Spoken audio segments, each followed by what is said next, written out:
I just need a minute or so here. What's up? Can everybody hear me on the Jay's Analysis stream? You guys out there, can you hear me? No, it is not the end of the world. It's not the tribulation.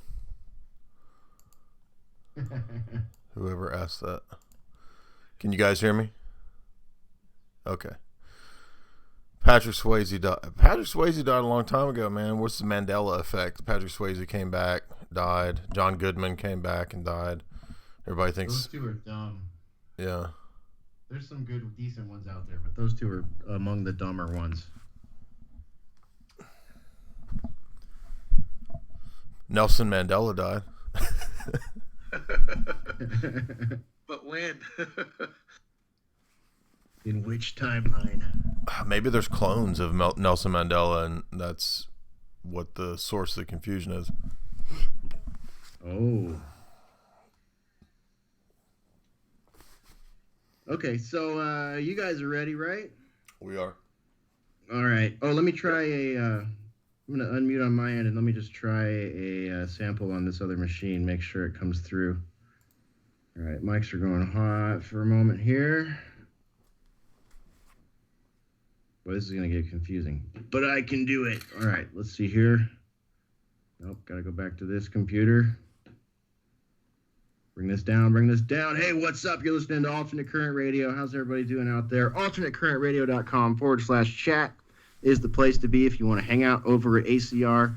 We're also simulcasting over at the Jay's Analysis YouTube page. That link was dropped in the ACR chat room, or you can always find those by going to YouTube and typing in Jay Dyer. Welcome, everybody. We're about to kick off a boiler room here.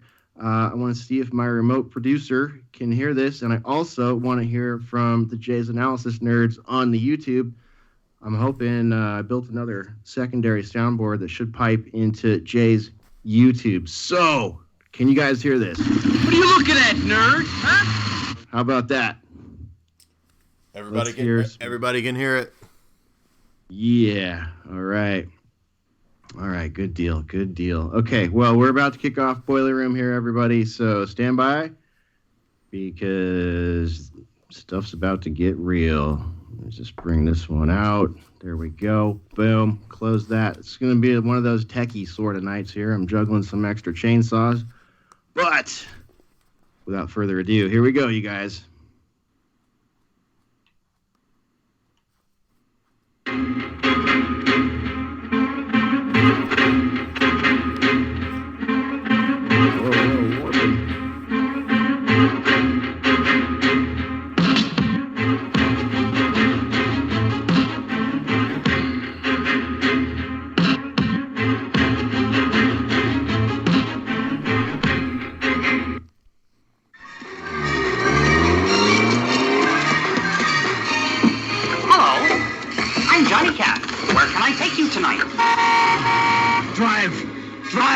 Would you please repeat the destination? Oh, anywhere, just go!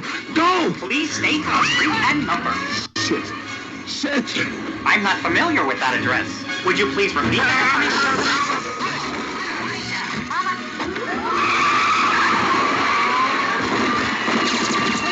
Fasten your seatbelt.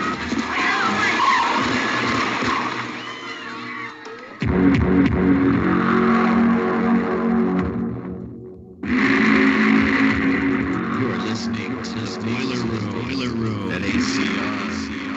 Enjoy the show.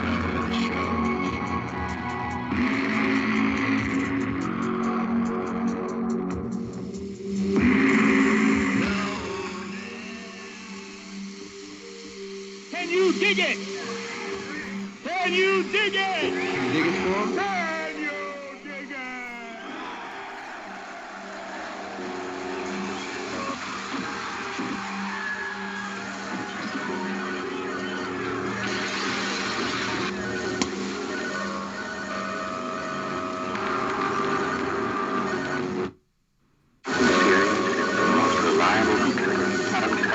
Distorted into a mesh.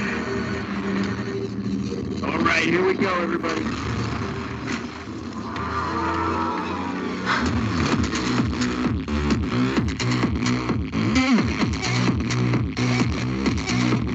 Yeah, it's going to be Boiler Room 153 kicking off on ACR and Jay's Analysis YouTube. Here we go. That's right. Get in the water and touch the electric wires. Here's some bread. Hold this. Here's some bread. All right, welcome everybody. Welcome. You're listening to Boiler Room on Alternate Current Radio. Hope everybody's doing fantastic out there tonight. Welcome, welcome, ladies and gentlemen, boys and girls, friends and foes, lurkers and regulars, to the Boiler Room on ACR, the only radio show whipped up in a radio laboratory with a big, giant, multi-gigabit connection pipeline over to Jay's Analysis library, totally coated wall-to-wall in leather-bound books and fine tobacco smoking products. Of course, there are guest smoking jackets for anybody lucky enough to get into that Jay's Analysis studio. Welcome to the show, everybody. I'm your host, Hesher. That's my call sign. Over here at Alternate Current Radio, I want to thank everybody for joining us tonight. Once again, this is Alternate Current Radio. You can find us at alternatecurrentradio.com for all things ACR. Let's see here. What else do we got going tonight? Oh, yes, our supporters. Big thank you to Steven and Michael and Creative. You guys rock. Also, we got a couple new patrons over at the Patreon. I'm going to have to get you guys' names in next week, but I appreciate you. We appreciate you. Thank you very much. ACR is listener-backed, and that is how we do what we do. So we do need your support. We have a Patreon, we have a PayPal, and we have a crypto wallet. So if you want to get out there and support us, make sure ACR continues to hum along like a well-tuned machine, then you know where to hit us up for some assistance if you want to become part of that crew that makes this ship a fully functional battle station over here at Alternate Current Radio. So thank you to everybody who has chipped in, and of course all of you creative giants out there that help with the show and participate in the show. You guys all rock. So let's get into it tonight. Let me bring down Dr. Octagon there. Dr. Octagon being destructive. Let's start introducing people to the show. We're going to start with Dyer. He's the proprietor of jaysanalysis.com. It is a fantastic website. I highly recommend that all of our listeners go over there and sign up, become a member over there at jaysanalysis.com. And of course, get your copy of Esoteric Hollywood if you don't have it yet. Dyer, welcome back to the Boiler Room. How you doing tonight? Just drive! Just drive! Just drive! Shit! Absolutely. There he is. Arnold. How you doing, Jay? Doing well. How are you? Doing great, man. Welcome to the show. It's great to have you back. Yes, sir. I'm down in my coffee trying to wake up and get live, get hyped for this shit, baby. Yeah, we're going to get live. We're going to get hyped. We're going to get fresh up in here. Young Samas. Yeah, welcome to the show, Jay. Go ahead and kick back and slug some coffee back while I introduce the one, the only, Randy J, the Boiler Room.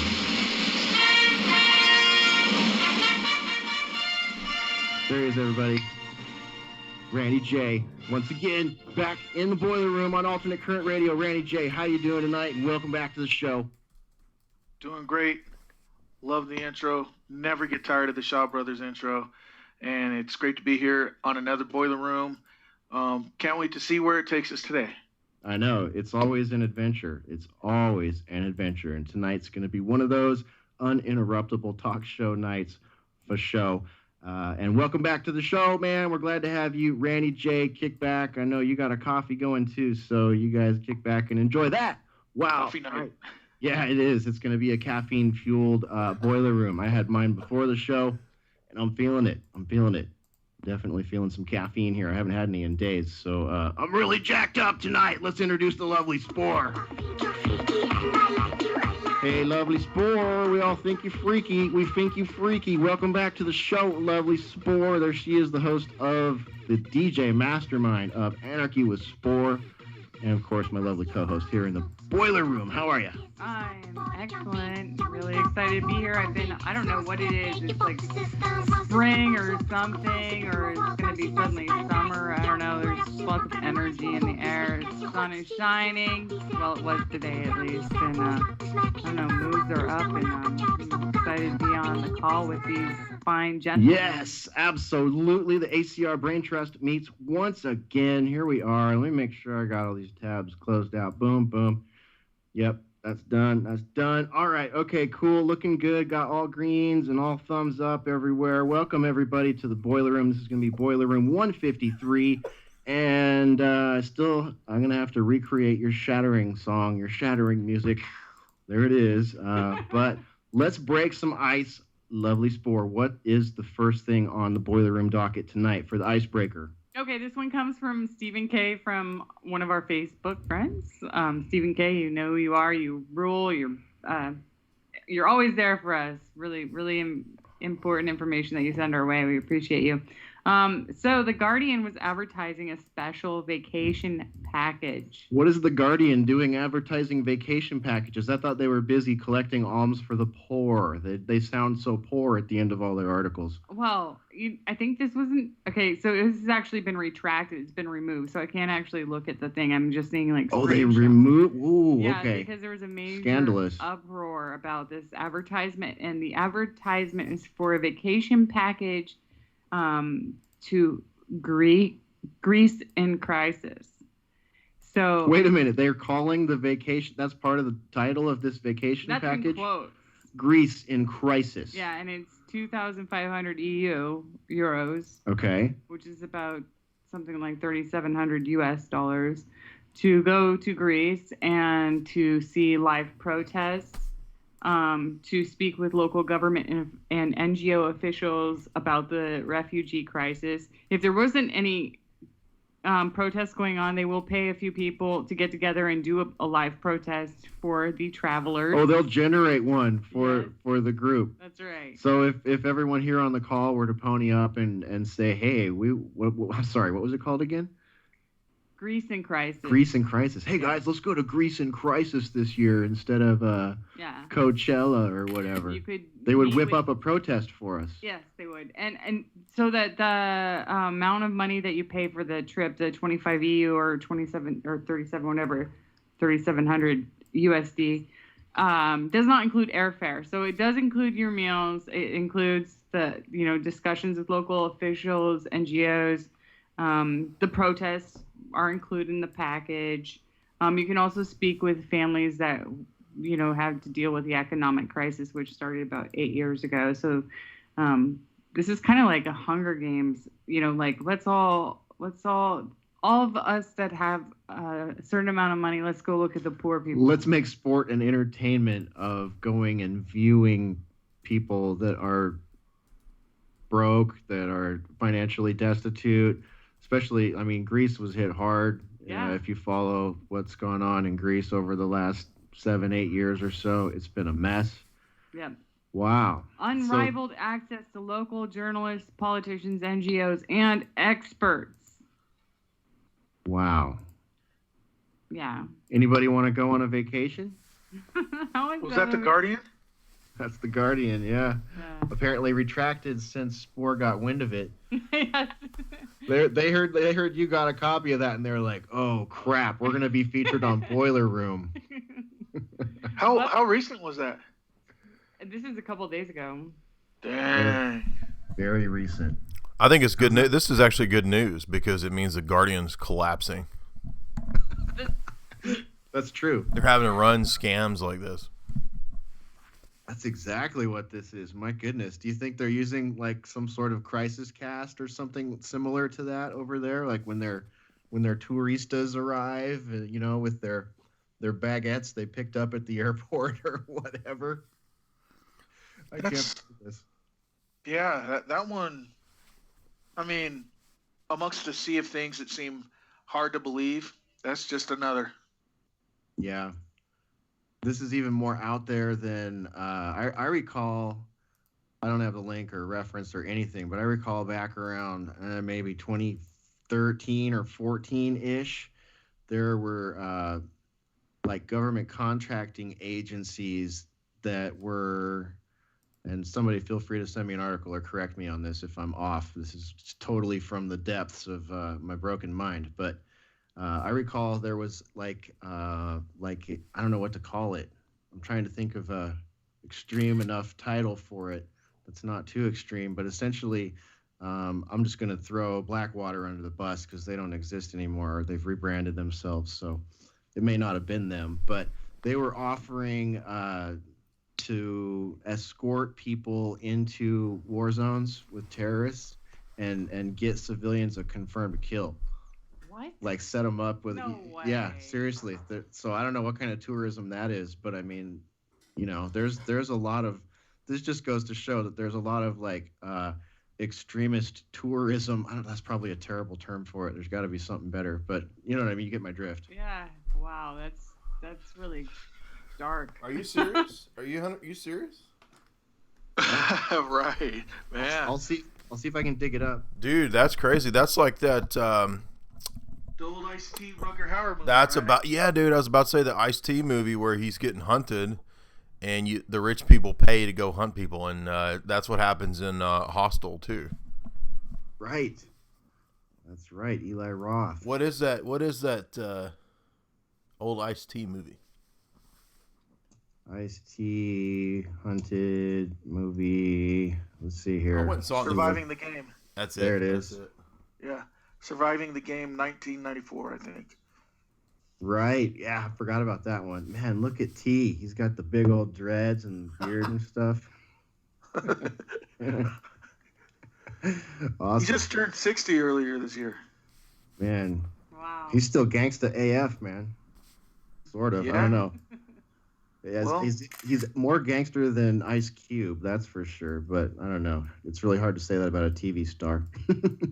Kind of corporate gangster now, maybe. Yeah. And you're saying Like you're other saying gangsters, right? you're saying They start. You're saying Blackwater was offering like you go pay to go on a vacation with them and you get to hunt and you get a kill. Yeah, I don't know they that it was guarantee a Blackwater, kill. but it was some sort of company like that was, doing corporate operations. Wow, dude, that is insane. Yeah, let's see. Let me see if I can find it.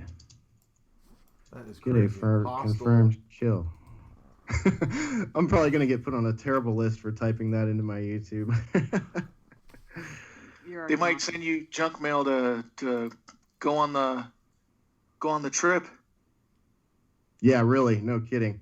All right. Well, I'm not finding it immediately, but I do recall that from way back in the day. I'll see if I can find it, and if I can, I'll put it on the show notes for tonight on the show page, which is always available at alternatecurrentradio.com. And if you're just joining us, you're listening to Boiler Room number 153 on ACR, also simulcasting out to the nerds on Jaydyr's YouTube. I'm just going to sort of do one sort of like side icebreaker just out of curiosity, because I haven't really delved into this subject at all, but I'm curious to know what people on the call feel about Stormy Daniels. Oh. Well, I think we need Van Jones to say nothing burger. Yeah, okay. Pretty much. I mean, That's kind of what I got out of it. It kind of like came across to me as this sort of like weird female empowerment. Oh, she's a porn star, and now that's like the new wave feminism, like way of we've got to respect this chick because she's female empowerment, and Trump's a dog, and just kind of the same old stuff. boring. Recycled, Everyone's boring. bored. Yeah. Nothing compared to what Bill Clinton did in the Oval Office, Right. which is nothing compared to a ton of other things anyways. And Larry St. Clair has this claim out now that he was boning Obama and doing coke with him. So it's like That's not new, though, is it? Hasn't that been around for a long time? it's kind of resurfacing right now. It's Well, we all already went over that one. But yeah, I guess. Who it's who like is that, this but- hoe? Who this hoe is? By the way, who is this hoe? Stormy Daniels. Is she a thought? Is she a that hoe over there? Yeah, I think so. Or she was back in the day. I don't know. This was a while ago. She's like older school porn star, I think. Oh, Gotta she's a be porn star. gold digger move all the way. Yeah. Who knows, man? There's so many people that would have just tons of money and lawyers and glee to get her to put that dumb story out. And who cares? That's Like, who gives a crap? I mean, come on. Like, the Russia thing has gone down in flames. So now it's just like Jay said last week. Yep. Someone else pointed it out, too. All they have is stupid tabloid sex stuff now. And what are they saying that Trump had a fling with her back in the 80s or 90s or something? Yeah. 90s, I believe. Yeah, while he was married. Not even to the current wife, right? I don't think so. No. Swing and a miss. Yeah, it's like, but of course, they're gonna latch on to anything that they can at this point. No, actually, I'm gonna defend this one. I don't believe the timing is weird at all. I think it's totally legit.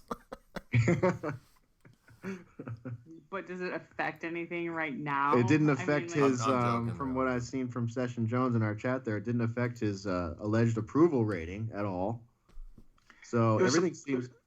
Go ahead, It Randy. was supposedly 2006.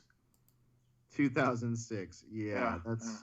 12 years. Not that makes a difference. Something tells me her jugs aren't real. What do you think? Something tells you. They look like they would float. Like, if you were in a plane crash with her over water, she might be the one to cling to. Like each jug is the size of Trump's giant head.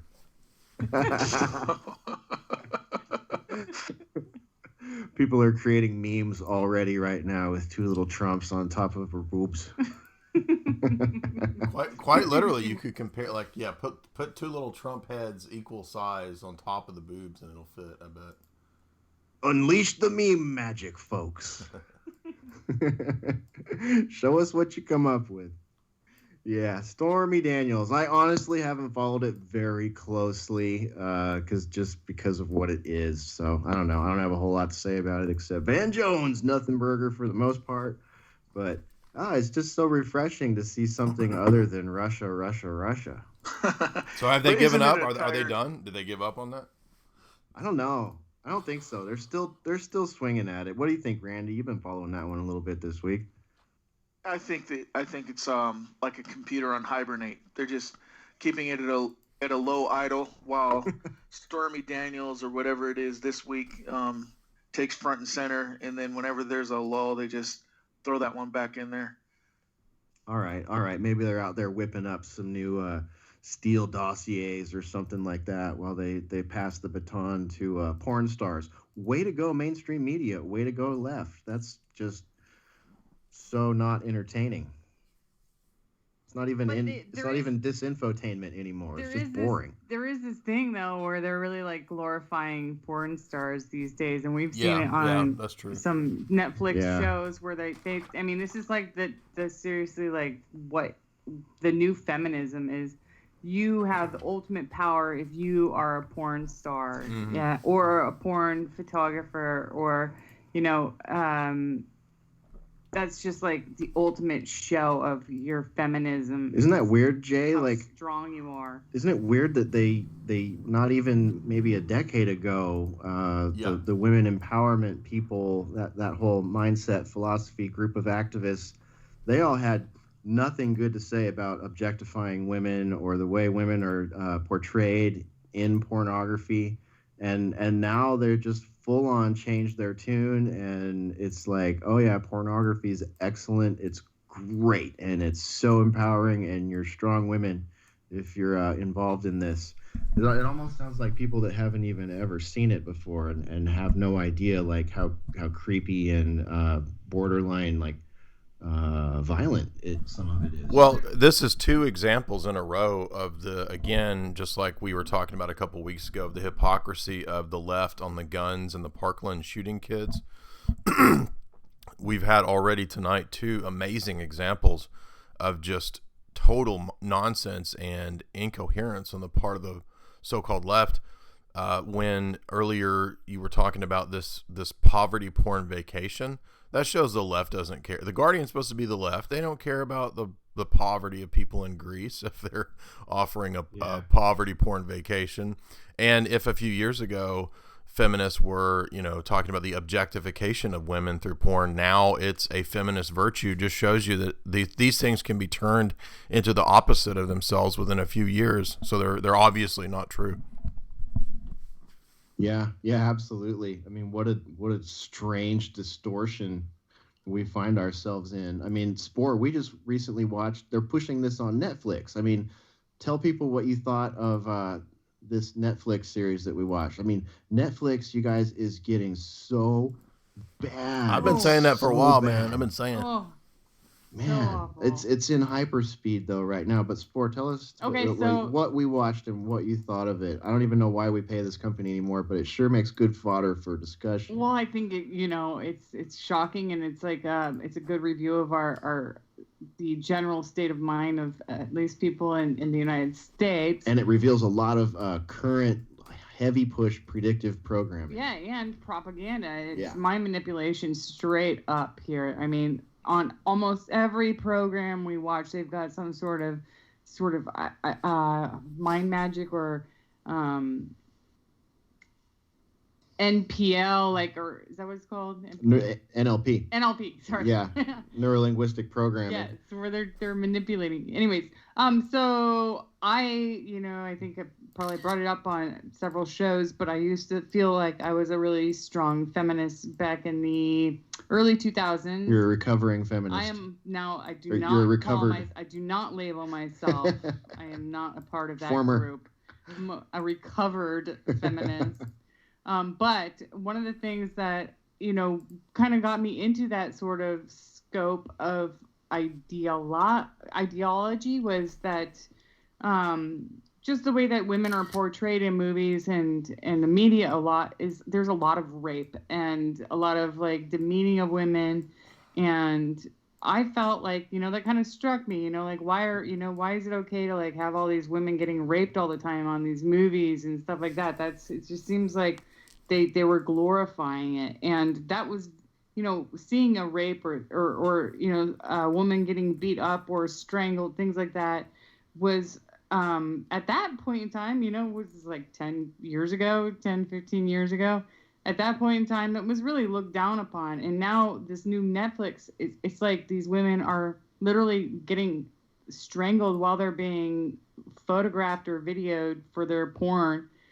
And they're supposed to be glorified as these strong women. You're such a... as long as you chose to be there. Yeah, as long as you chose to be... You're strong women. You're all set. You're in control of everything. You're the pinnacle of feminism. Yeah, and they are representing themselves as these kind of dolls that get beaten up and strangled while they're getting done. What stuck out to me about this was the lifestyle at which they live and the pool of people from which the producers and recruiters pull from. They target young women on the internet from the Midwest and other places, and via Instagram or whatever, and they try to they fly them out to LA or wherever they're making these things, and some sleazy old dude will be running the lower level of a condo or something like that, and he'll be packing 4 girls into a condo. It's exactly. It's like a glorified pimp. On the one hand, Netflix is trying to tell you, hey, look how powerful these young women are. But on the other hand, they're forced to live in basically a prostitution setup. And the lifestyle sucks. And they kind of talk about the burnout too. How many girls end up getting strung out on drugs or getting pulled into some psychopathic sugar daddy situation. Mafia stuff. Yeah, or they just disappear, on drugs or whatever. So it's how is this empowerment for any person? This looks like enslavement to me for many of them. Of course, there are some that would argue, and some that stay home and do cam stuff and cam work, and they're their own bosses and whatnot. But even those people, it looks like They're like what working this. like 14 hours a day. Yeah, they're working like slave labor. They may as well be making iPhones in China. So speaking of this very topic and the promotion of feminism and all this kind of stuff, and Netflix, it was just this week that Obama advisor Susan Rice is appointed to the board of Netflix. Talk about proof for predictive programming. There is my another great vindication for a decade of Jay's analysis proven this week. Yeah, no kidding, man. That really, like, I saw that link. It dropped in the chat, and it was just like, not surprised at all. I mean, I remember when Netflix was kind of. I used to have a little bit of corporate respect for Netflix because there was a time when they were coming up, and they started using so much of the internet bandwidth in general that the service providers were kind of messing with them. And I don't remember the details of the situation, but I recall Netflix kind of shoving it in their face a few times and thinking, well, that's cool. This is a company that's got some potential. But now you can clearly see the deals have been made with the government, with the intelligence agencies, with the corporate assets, the foundations. I don't know. You name it. The agreements are in place. They're heavily pushing all kinds of things this year. You've probably heard me talk about it a few times on the show, but it's just full bore now, all out. Well, I'm no human resources guru, and I'm not on the board of a giant corporation or nothing like that. But I have trouble seeing how Susan Rice even qualifies for that job. Yeah, what is she doing there? Right? I mean, I don't know. It's just like, hey, here's your office. Well, sorry, Randy, go ahead. No, that was kind of done. It's just, it makes no sense having her in that position. Well, remember earlier or last year, I'm looking at the Daily Caller now, Russian cultural minister says Netflix is a U.S. government conspiracy. Boom. Yeah. Oh, yeah. I think that, some people might think that is an overboard statement, but man, it shocks even me. I have a great degenerate background, and it shocks even me as like degenerate and agenda pushing. So I can't imagine how that must look to people, some people in other cultures. I mean, it must just look insane. And if it's the kind of thing that your youth end up worshiping and assuming that American culture is like, and looking up to American culture via Netflix, similar to the way people did with Baywatch in the 90s. Freedom fries. Yeah. Remember Bill Clinton playing saxophone, and he went in McDonald's and they tried to do that thing with freedom fries. Remember that? Yes. Freedom fries. Randy, do you have any freedom fries for the group tonight? Yeah. Well, I remember making a similar point that I'm about to a while back, but sort of just dogpiling on the left here some more because it's easy.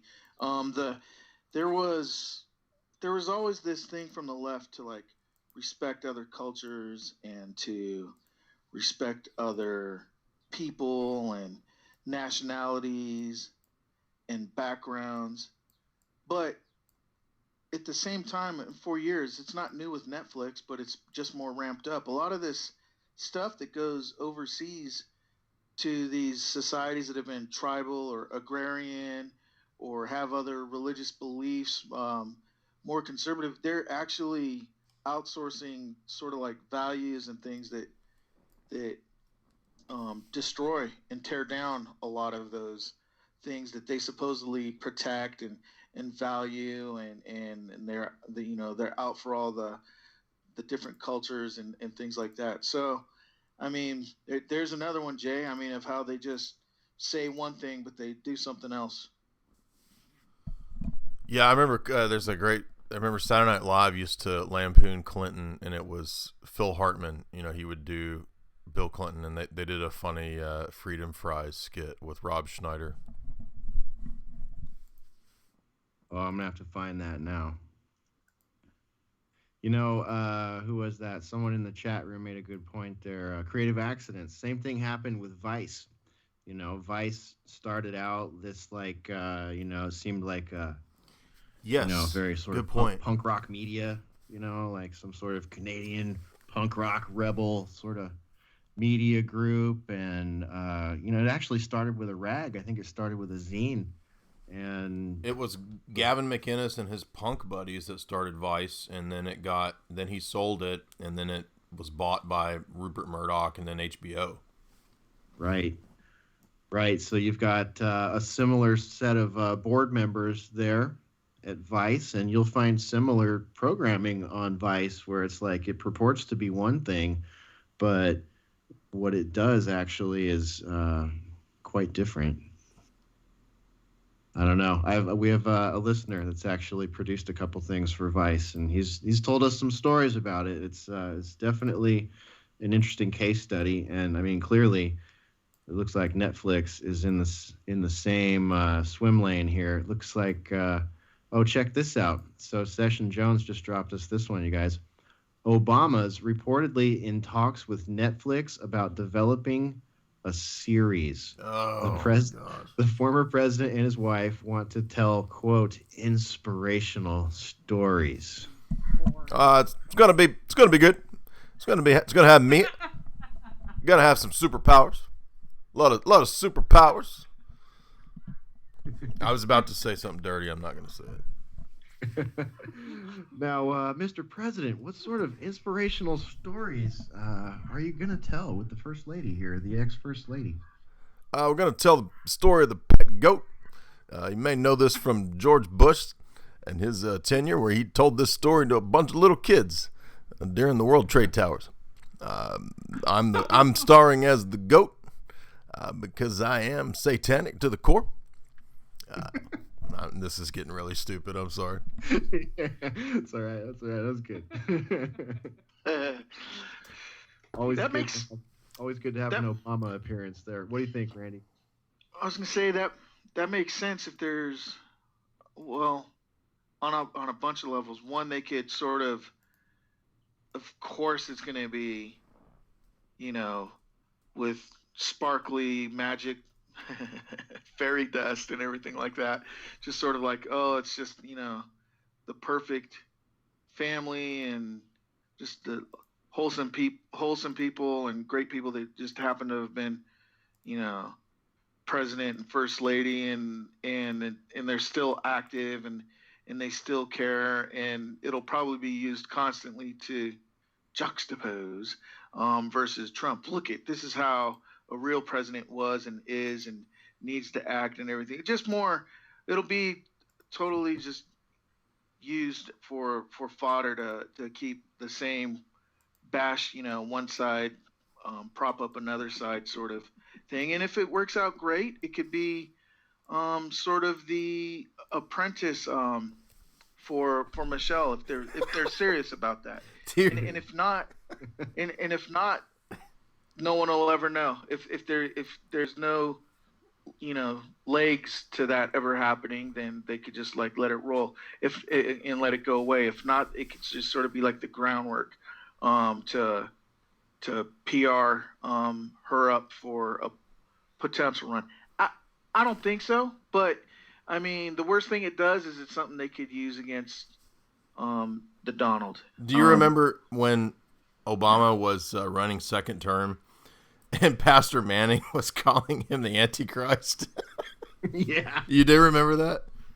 Yeah. Because that was back when and Alex Jones would have him on and he'd be like, oh, no, now why do you think he's the Antichrist? Barack against Obama. And he would do that preacher voice, Larry Sinclair and Barack Obama had a love affair. Remember that? Sounds like It's a Wonderful World guy. I should play that clip where he says they had a steamy love affair. Or you should play it, actually. Do you remember that clip? Mindspace Art in the chat suggests the title be The Obamas when they're not sacrificing children to the Sarlacc pit. Nice one. Vlad says Obama family acts out the aristocrats.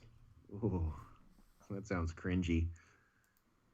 Oh my. So you're right though, Hey, Randy. can I play that song a little bit? Yeah. Will it? It's Yeah. just, Pop it I through, think man. it'll work. Let's see. It's just a little clip. All right, go for it. Obama and Larry Sinclair had a steaming love affair. Obama and Larry Sinclair had a steamy love affair. Larry looked into the eyes of Obama, the Mac Daddy, and he put a spell on Obama, the Mac Daddy. Obama said to Larry, "Oh, you're just my style and my kind. Oh, you look like just what I want, my man, woman, and half whatever look to look like. Oh, yes, oh, yes, oh, yes." Obama and Larry Sinclair had a steamy love affair in the back of a limo and then at the Holiday Inn. They had... Anyway. Okay, who was that again? I'm sorry. Is that Pastor Manning? That's Pastor Manning that Alex used to have on, and he was going to expose Obama's birth certificate, and then he said Obama's Antichrist. It was a bunch of nonsense. What a performer, though. Great voice. Obama! And Larry Sinclair had a steamy love affair. Anyway, I'm sorry. Yeah. I'm sorry. It is very apprenticey, though. I'm afraid that Randy J might be onto something here, and if they actually do this, like it could be the Michelle Obama analog to The Apprentice. They've realized now that the idiocracy is here, and we're not quite to like wrestling stars becoming presidents, but we're getting there. And you got to have a reality TV show is the new qualification, I guess. Yeah, and remember, a long time ago, this is for anyone that would think that Hillary was like someone that they invested in and did PR work with and tried to, tailor make her to the position of lead puppet. President. Back at once upon a time was. And I don't mean this as a slide. I'm just saying it for what it was. All she was, for the most part, was a lawyer in the First Lady. And I think that's almost the exact qualifications of Michelle right now, present tense. So as wild as it may seem for them to take a shot right now with just that as qualifications, well, they had done it with Hillary. They got close on the third attempt, so maybe they'll take their little lessons learned and try to get her in there later. I don't know. Could be. Seems like a long shot, but hey, maybe they can have some fun. That's where the Obamas are most comfortable, in front of cameras, clowning around, doing clown shoe stuff. Are you familiar with the work of Jordan Maxwell? Are you familiar with the work of Jordan Maxwell? Yes. Do you watch football, Jordan Maxwell? I do not watch football. That's precisely because the words foot and ball can be deconstructed for their symbolic value. The last time that I watched football, a pterodactyl flew down onto the field. This is a true story. Somebody said do Nick Cage as Jordan Maxwell, and I'm like, I don't think that's impossible. But I think they cancel each other out. They do, and so I was just giving them the Jordan since I don't know if I can do them both. But by the way, Jordan Maxwell does claim that he saw a pterodactyl one time in his backyard. I like Jordan, but I've heard him say some really weird stuff. The pterodactyl was in my flower garden in the backyard, eating all of my rhubarbs. All right, I tell you what, this one's going out to the Jay's Analysis nerds. I know they need some Nick Cage in their life. Here's a bit of a boiler room mantra. Oh my goodness, that's on warp. It hasn't been set properly. Whoa. I'm gonna give you guys the full version though. I took the This warp off. this first. as Say what, Jay? so I said do the do the Nick Cage line. That wasn't Jay. It was Nick Cage. No, they said do the Nick Cage line as Jordan Maxwell. Oh my god, that's impossible. This man. is this here is a snakeskin jacket. It is a symbol, a Luciferian symbol for my belief in personal freedom and individuality. Yeah. There you go. Jordan Maxwell doing Nick Cage. Find it as an opportunity to prove my love to my girl, or you're gonna save yourself some trouble. Step up like a gentleman and apologize to her. Oh boy, the full Don't version. fuck with me, man. Oh, ching ching. Anybody want to throw in the swear jar for that? It's also Look like a clown in that currentradio.com stupid jacket. /donate. This is a snakeskin jacket. And for me, it's a symbol of my individuality and my belief in personal freedom. That's right. That's how we roll over here. All right. Was that Jordan Maxwell doing Nick Cage? This is a snakeskin jacket. That's just Nick. I don't know. Okay. What else is new this week, guys? What the hell are we talking about? I got started thinking about snakeskin jackets, and now I'm just thinking about my individuality and my personal freedom. Oh, I think the biggest thing that's going on this week, honestly, and this is the big elephant in the room, and I don't. There's an elephant in the room? There is an elephant in the room, and I don't think it's something that I don't think we should really focus on it, but I do think it deserves a mention. Is that 21 Wire has been attacked and rebutted for their work with Vanessa Beeley and Eva Bartlett by Isabel Edmonds. I guess news bud hag that likes to do hit pieces on people, and she created this. Did you call her a news bud hag? I think that's what she is. Right? Well, first of all, you said there's an elephant in the room, so let me get my elephant gun. There we go. Okay, we're ready for elephant now. Yeah, and I don't want to put much attention on this because this is basically what I view this is as it's a giant troll. Real. It's a troll, and It's bottom of the barrel media too. yeah, this is somebody that's targeting real journalists, and she's doing these hit pieces and below the belt sort of really rude Insults, yeah, personal insults. Yeah, Bloodsports, 21 Wire Bloodsports. Yeah, it's really gross. So I don't really want to focus much on it, but from what I understand, James Corbett. yes, has put out a sort of rebuttal video that demystifies all these fake BS things from the original hit piece that Sibel had put out. And I want people to look at his report if they have any questions about what she had said.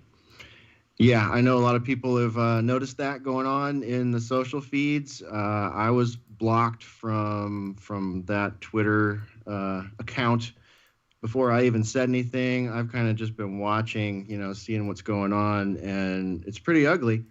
It seems to me that particular organization is hemorrhaging followers and subscribers and such. So, yeah, I don't want to give it a whole lot of gas or light either because it's ridiculous. But the unfortunate thing is there are a lot of listeners out there and readers who really look to personalities like her out there as sources of authority and don't take the time to do their research for themselves, no matter how much they're encouraged to. So that is unfortunate that people end up, taking sides based on personalities that they've put up on pedestals rather than trying to figure this stuff out for themselves. But Corbett, if you're out there listening, I think everybody around here thanks you for what you did there. That was really nice of you to weigh in, even though it was probably a pretty unpleasant project to do. So this is you James. know, This is James Corbett of thecorbettreport.com.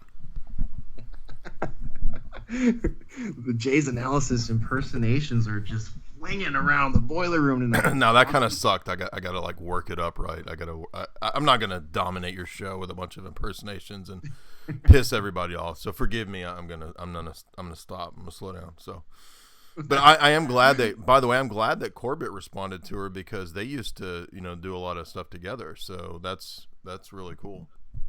I think it's huge. I mean, a lot of people don't even know that they're not, working together anymore. And I mean, he recently did a report with Vanessa and Eva just before this hit piece came out. Already, just going into like a full, journalistic review of their experiences. And then the hit piece came out, and then he basically debunked it.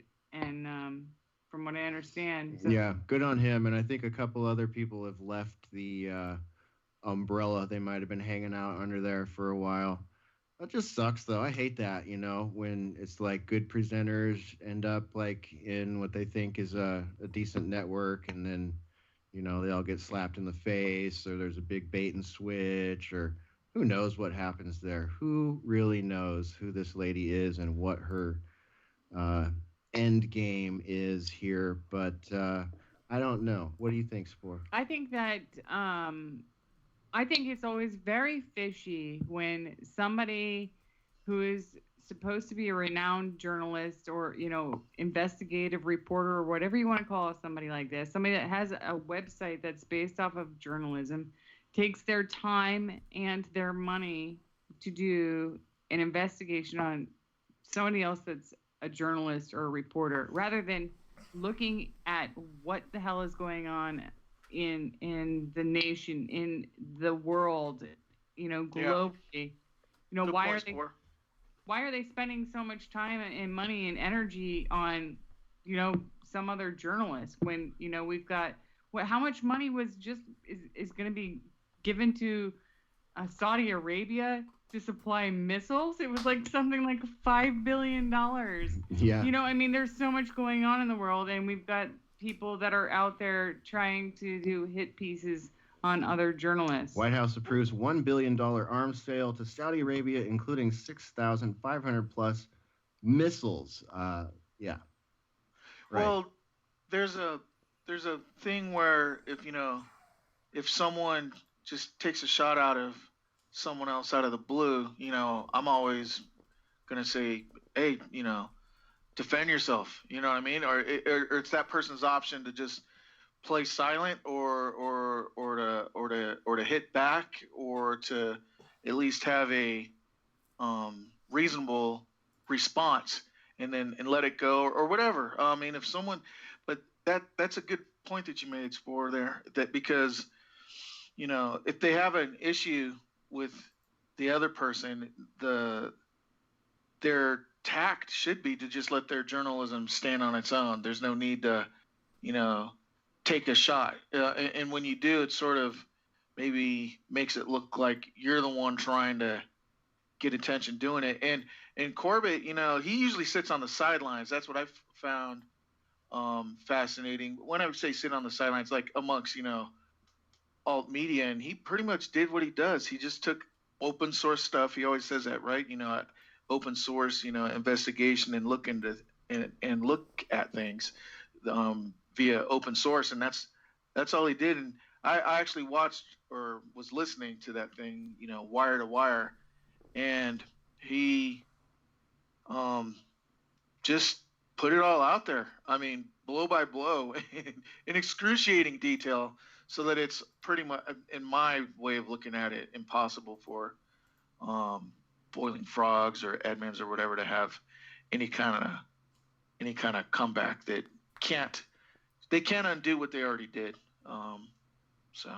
Well, from what I've seen today, there's just multiple double downs on it, more lame quote unquote exposés and reports to be expected, and If I wanted to be conspiratorial about it, which I don't really care to be, but if I were to have to go down that road, I would start wondering if this isn't just yet another person that has been placed or contracted or something to cause division and disturbance amongst audiences that perhaps someone thinks are getting too big.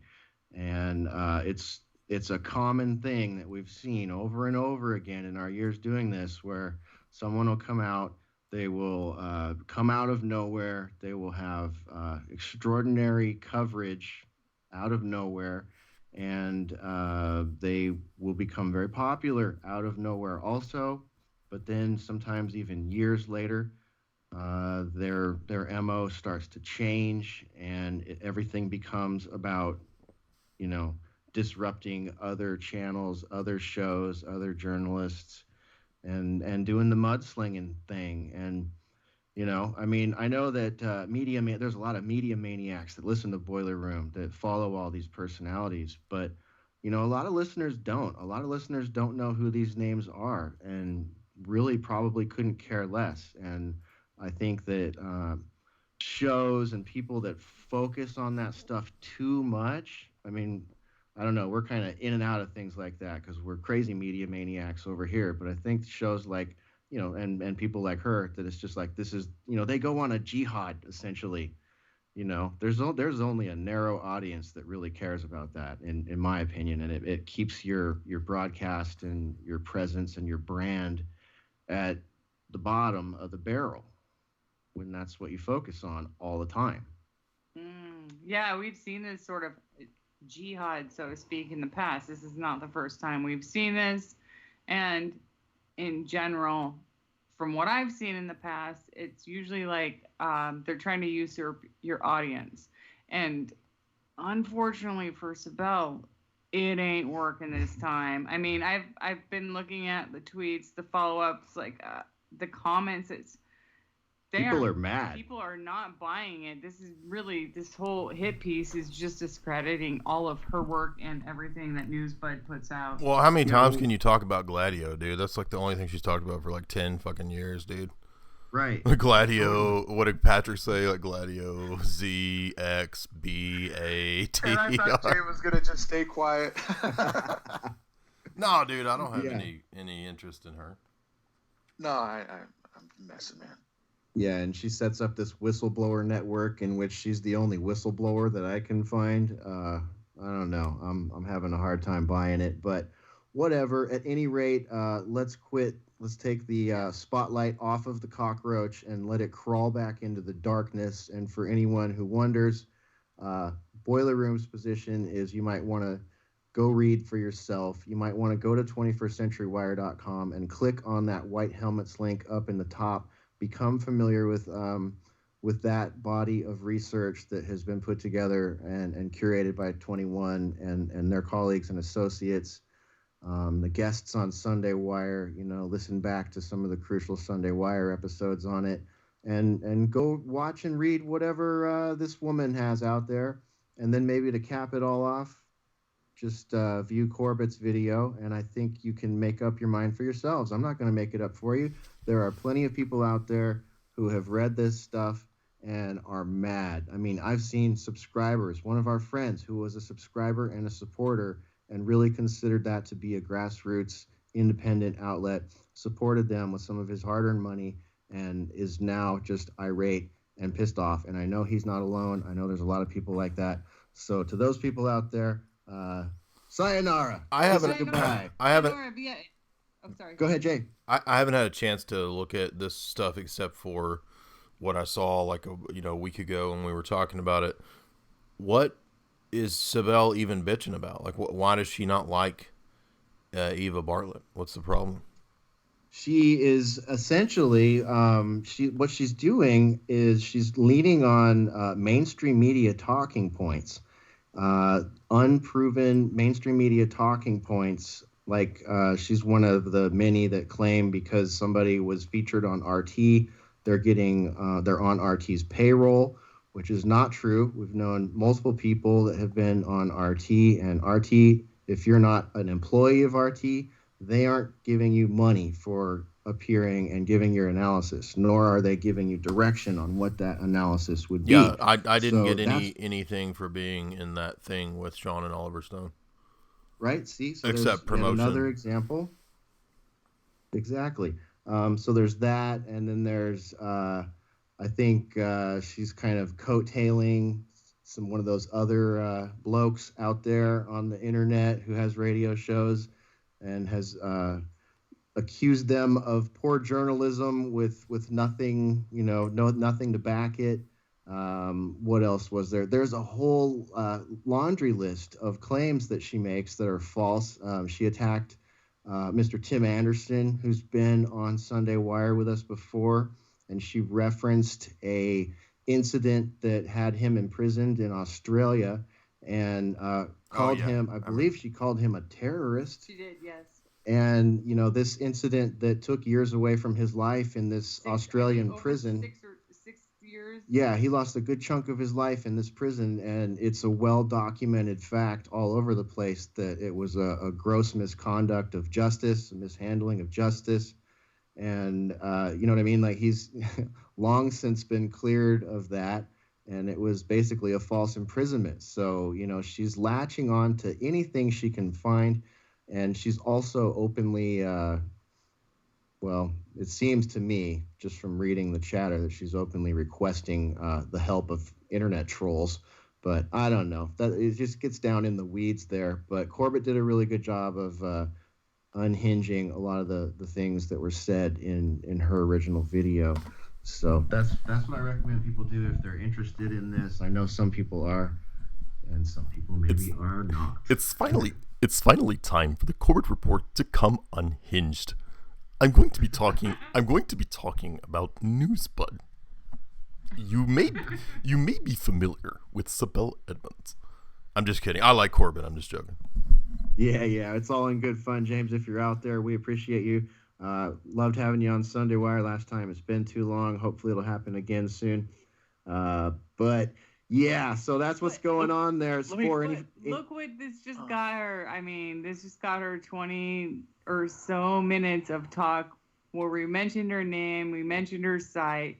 You know what I mean? Like, I feel like these type of hit pieces are because she notices that, we've got a following of a certain sort, and she wants to try and get people going to her page.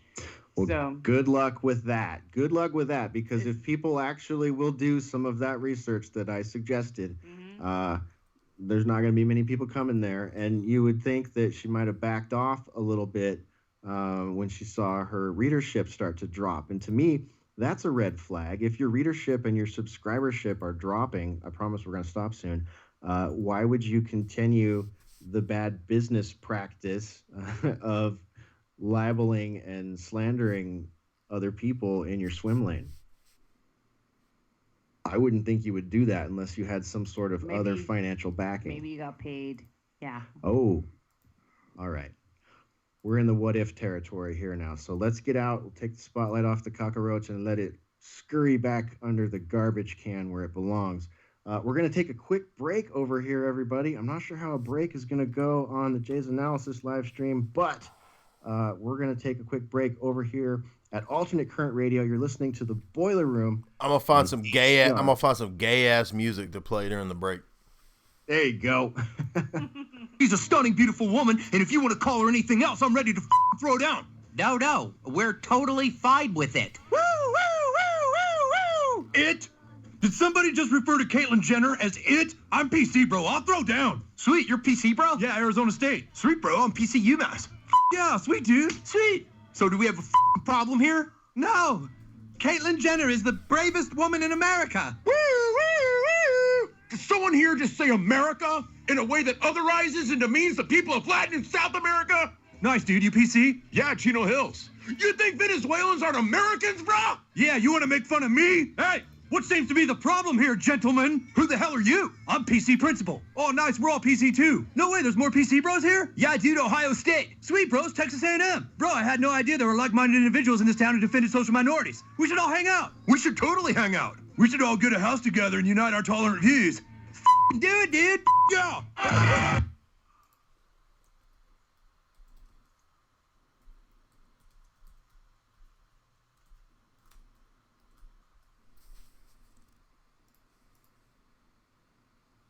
All right, what did it do? I don't know if I'm muted on Jay's side or not. But, you are not. Okay, all right. I was told by a genetic engineer about a project they were on in England once, and I never told the story on there because it's so fantastical. Oh, God.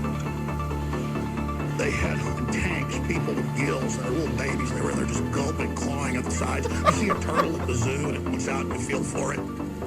They got humanoids crossed with fish and stuff. I mean, we're screwed, people.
You're gonna be torn limb from limb slowly. You're gonna beg. Your deaths are gonna be slow.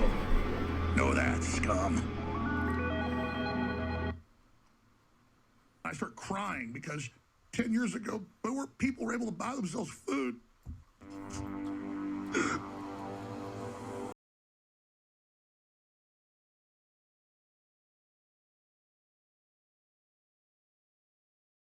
Donald Trump's not perfect, but he doesn't want to hurt you and your family. Hillary and Obama want to make you poor and pathetic. We have all their white papers. They hate you. They hate prosperity. They hate God. They hate children.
And that was a bit of Alex Jones Wave. This is JF here with the Boiler Room crew. And I'm here to admit that I was defeated in the debate. You can call me the atheist Inspector Clouseau. I'm just kidding, JF. I'm just kidding. Sounds like a Rastafarian a bit. What? A French Rastafarian. Well, maybe JF smoked the pot with Andy a bit on the show.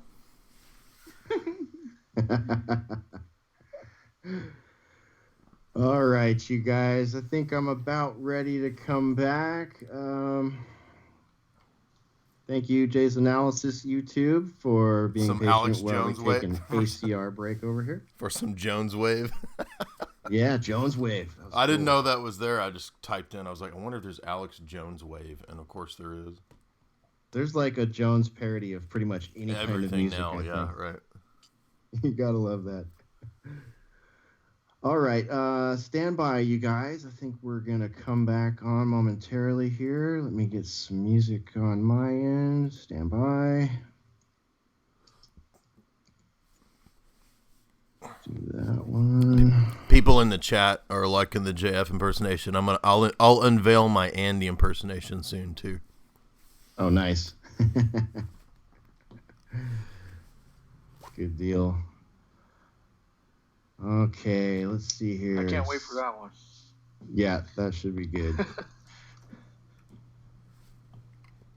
All right, you guys, we're coming back momentarily here. Coming back momentarily. Stand by. Mics are going hot. All right. We're coming back momentarily. Alternate Current Radio live stream. How are y'all doing? Let's see here. Let's see. Where are we going to go with this one? Let's go with, How many assholes we got on this ship anyhow? Go! I knew it. I'm surrounded by assholes. All right. Welcome back.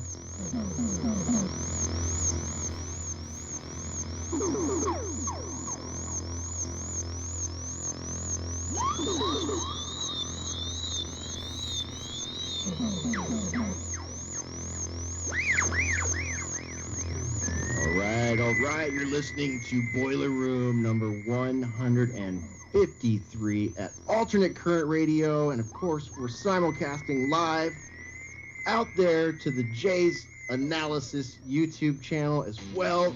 Welcome back to the show, everybody. I'm your host, Hesher. That's my call sign over here at Alternate Current Radio. And I'm joined tonight by the lovely Spore. Welcome back, lovely Spore. Thank you. All right, I'm joined by Randy J. Welcome back, Randy J. You always say that when I'm on mute. Hey, how's it going? Hey. All right, and of course, we're also joined by Mr. Dyer. Dyer, welcome back to Boiler Room. What's up? What's up? All right. Okay, so let's see here. Oh, I've got a little something for Randy J. before we move on here. So let me bring this up. New submission here for the Randy J repertoire. Check this out, you guys. I warn everybody, this is a little bit heavy metal. There's going to be about a minute of heavy metal. So if you're the type of person where your ears just can't take it, you can mute or go fill up your coffee or whatever. You got 60 seconds to get back. Fair warning. Here we go.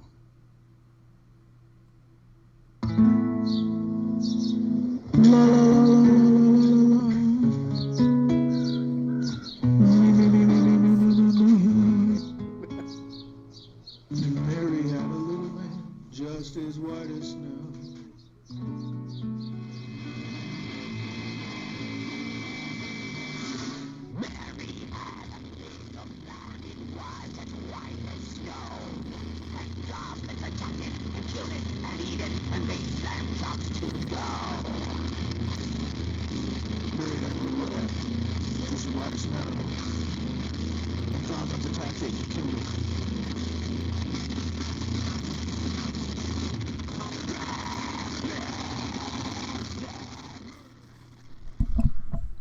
right, I don't know what they're doing over at the ACR thing. I think they're playing a clip of metal, so it sounds terrible. I can't hear it, so I'm going to be talking to you guys while they do their metal clip.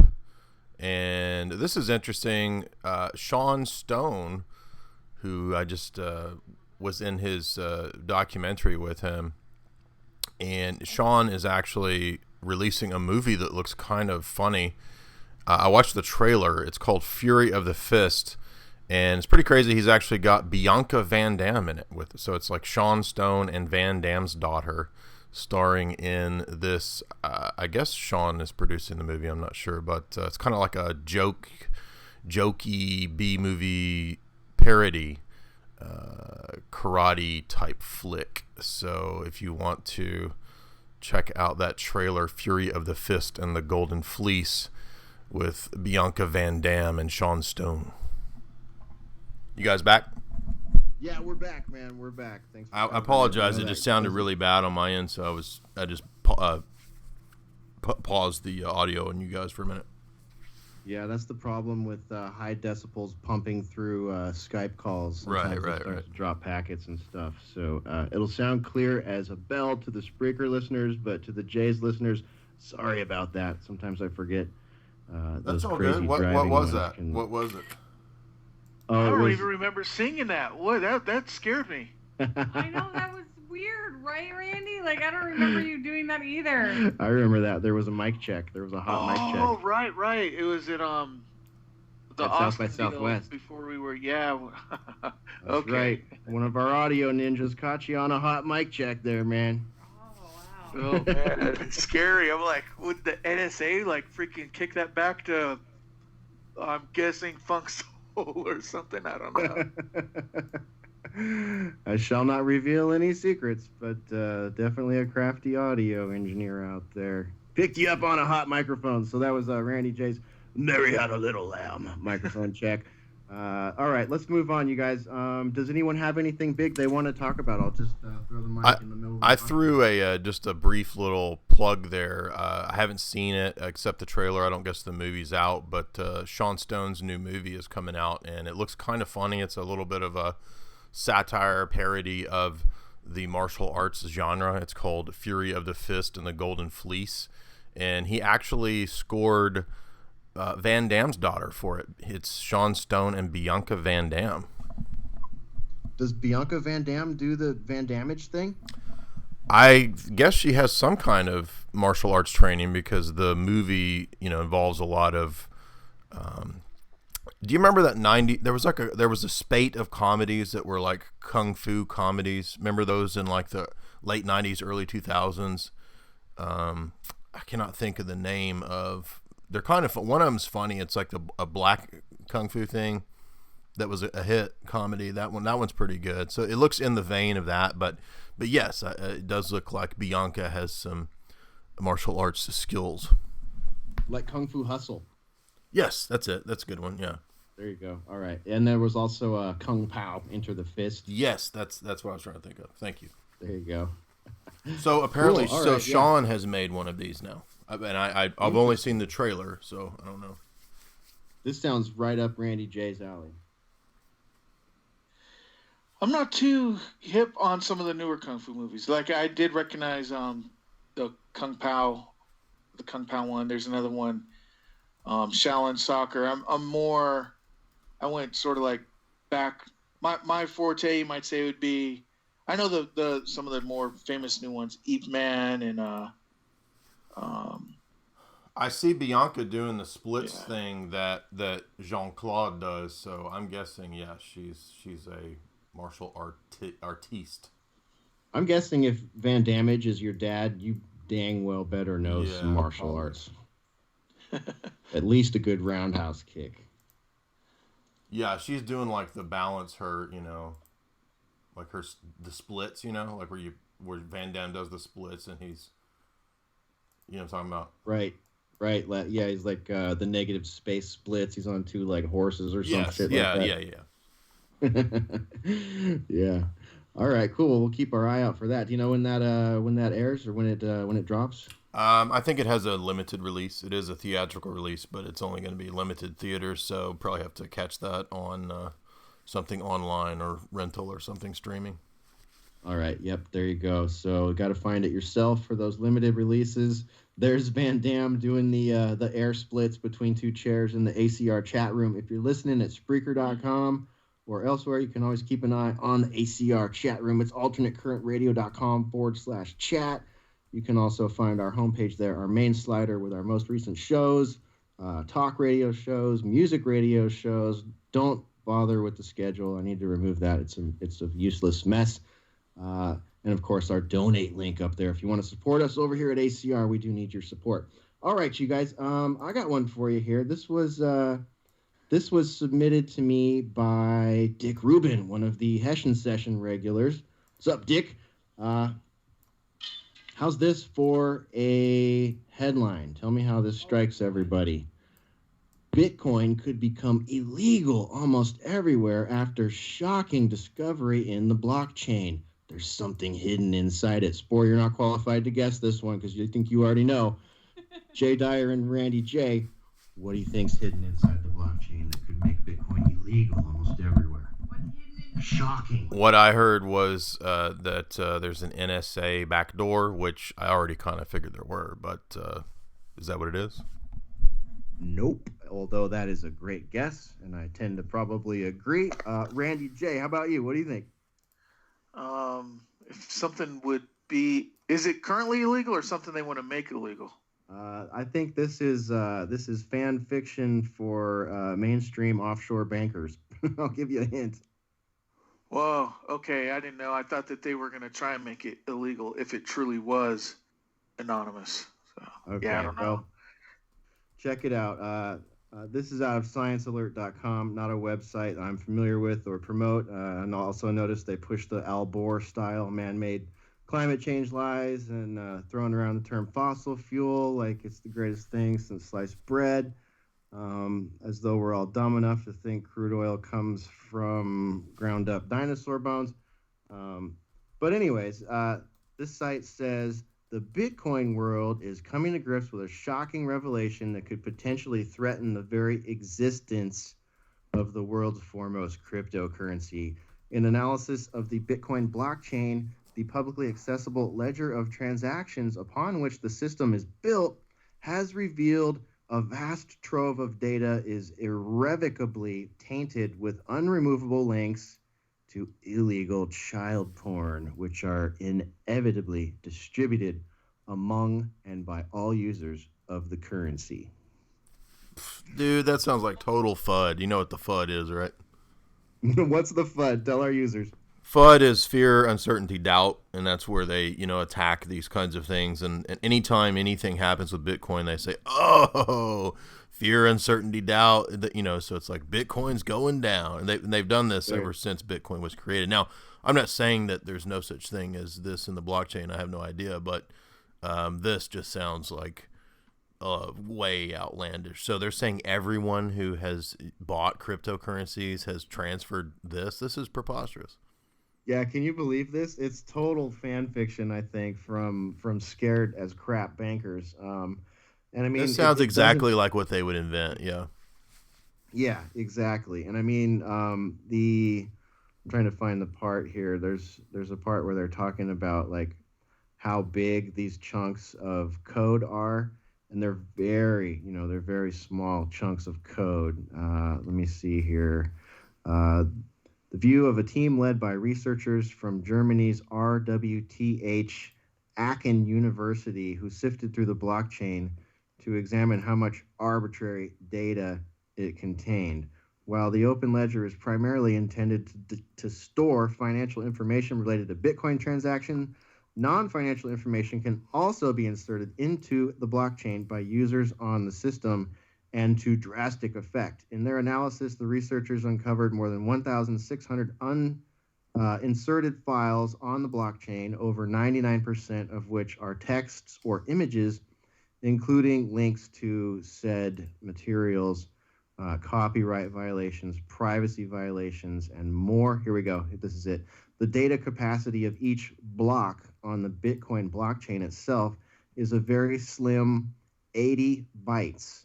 That's not enough for an actual image to be housed, but plenty for web links or other code pointers or references. So that's a pretty slim argument there. They've got 80 bytes to work with, and they're saying that they're finding links to this stuff in here. This seems like quite a stretch.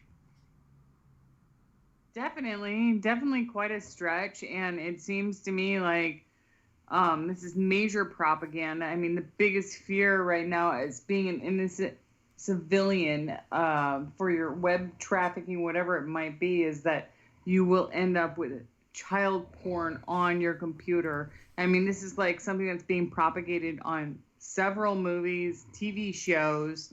What was that? We watched some stupid Netflix movie the other night. I apologize for making you go through that.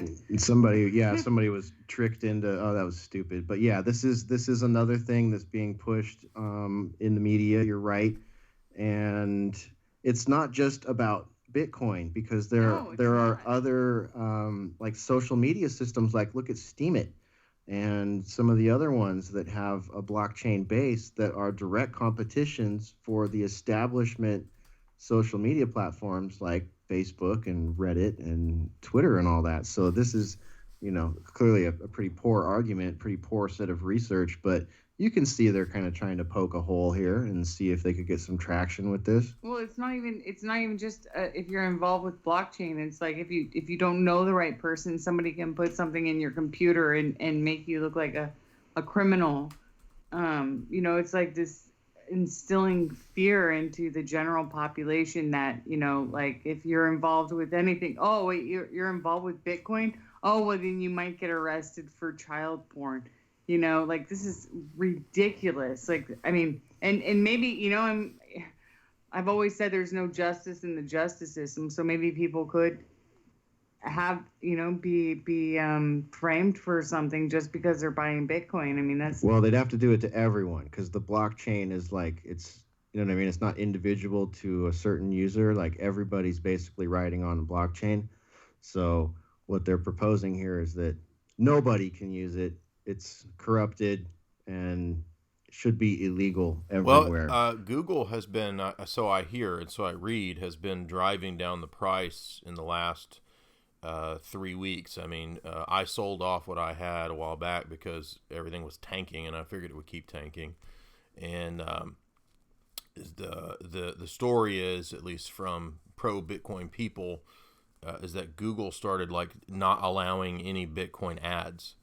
Like 3 weeks ago, 2 weeks ago, they started halting these, and this started driving the price down. Now I can't prove that; I'm not positive, but that's what I've heard. So I wouldn't be surprised. I mean, that makes perfect sense. It seems like the wagons are sort of circling here, and if Google is dumping money into it and trying to change the value of it, that wouldn't surprise me either. That seems totally logical. I mean, they'd be stupid not to, and they have the ability to, and we know exactly what kind of world they want us to live in. Right. It might be flying in the face of some sort of grand social media currency thing or something like that down the road. Who the heck knows? Yeah, exactly, man. I mean, this is going to be interesting. Yet again, got to keep our eyes on this thing, but man, the Bitcoin saga continues. But I don't think that one's going to go very far. That seems like maybe really like a hit piece by the Federal Reserve. Yeah, could be. Like, hey, you need to respect our debit cards. Our authority. Respect my authority. Right. No crypto unless we track it. Might be there, unless it's our crypto. Yeah, a German study funded by Jamie Dimon, probably. We need the chip involved in all your transactions. Yeah. Yep. All right. What else? Anybody else want to pick anything up from this week? We had, of course, this last weekend, we had the anti-gun march on Saturday the 24th, I think. Several marches. Yeah, some big marches and people raising fists. There's been rumblings of the Donald and Dennis Rodman's buddy talking, possibly. Oh yes. Yeah.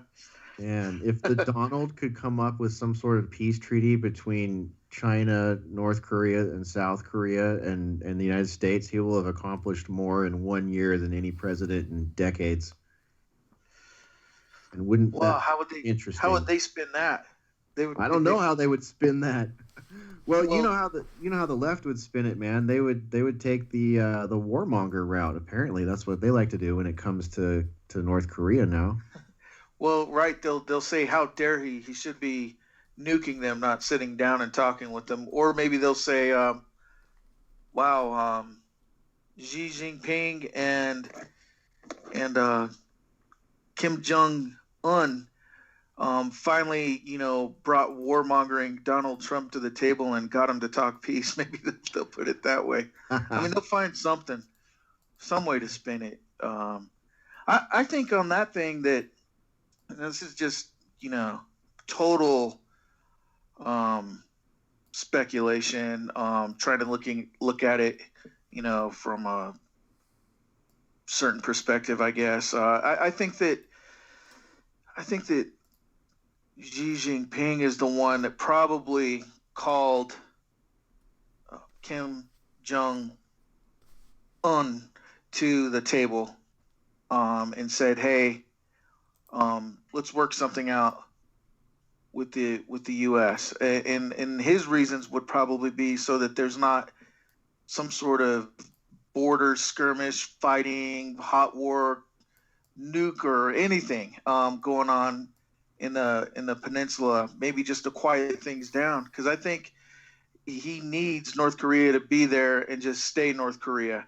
And if the rhetoric's getting too loud, he might need to. He probably wants the North Korean leader to tamp things down and to chillax, so that nothing happens on the board, because they don't want something like the Russia with Ukraine or countries that are around Syria, where everything's like spilling out and affecting the powerful country. They want, I think, they want to exert their dominance in that area, and they don't want a bunch of BS happening with the United States getting involved or pushing into North Korea or doing anything like that. And so it's probably on some levels still a show. He's just, getting his guy to in North Korea to ratchet down and stay the buffer that they are between South Korea and China. Because what would be, I don't think they'd like an American or a unified South Korea or something like that, like right on their border, with basically a U.S. A strong U.S. ally like South Korea, right? But like all of Korea being one, like Germany became one, right? And so that affected Russia. I don't think they would want that happening right on their doorstep. So that I think Xi's the one really making the behind the scenes play. And I don't think that the whole thing would have came to anything anyway, but I think also that Xi's playing it safe and doesn't want that to happen, and so therefore he's doing for. I think that is what's going on as much as anything that Donald's doing. Just my opinion. Okay, so good. The U.S. and China being the goose and the gander here. You're saying what's good for the goose is good for the gander. Whatever the case may be with Kim Jong, whether he's a CIA asset or something in the middle or a puppet of China, what we're most likely going to see is just sort of a stand down and a status quo. Is that correct? Yeah, right. Totally. And it's a face saver for Donald and Kim Jong, because both of their public personas are to escalate. And if they do, it'll only get so loud before it becomes unbelievable. So now they need to do the reverse, I think, just to, like you said, to keep the status quo in the region. Yeah. All right, Jay. What do you think, man? You got any comments on these developments? I don't think that if you see the image on the screen presently, the U.S. is not going to damage the relationship that we have with North Korea, because North Korea is in fact the world's top producer of processed squeezed cheese, and you'll see you'll see the glorious leader there overseeing the squirting of the cheese. And there's no way Trump is going to damage that relationship, given North Korea supplies so many rednecks in the United States with squirt cheese and black men in the ghetto. Oh, squirt cheese is an important import. I definitely agree there, Jay. Well, I have a fan fiction for the 4D chess Trump people out there. You guys want to hear it? Yes. All right, so this is not based on my disclaimer here. This is not based on, hi, my name is Hesher. What I'm about to say is not based on any research or anything solid whatsoever. So take it as you will. But imagine this. Imagine a world in which Dennis Rodman appears on business mogul Donald Trump's reality television show called The Apprentice. And the Donald, at this time in his life, he has aspirations to become president one day. He's not very public about it, but there are whispers. And let's just imagine, and if any of you saw the season that did have Rodman, my memories are hazy of it, but I remember Rodman being quite the freak show. I remember, of course, and I remember Rodman helicoptering in and out of all these things, not with the boss status of Donald, of course, but I remember him like coming and going on drinking binges and, just looking like he's having a great old time on that show. But imagine offhand, offset, there's a secret meeting between Trump and Rodman. And Trump says to Rodman, I am going to be president one day, and when I am president, I'm going to disrupt these three-letter agencies and a whole bunch of BS that's going on inside of our government right now. And I'm going to troll the heck out of the media and social media and everyone on the left. And I want you, Dennis Rodman, to help me with this. To which Rodman, of course, takes a sip of scotch and says, or something like that. No, he says, I'd be happy to, Mr. Trump. What can I do to help?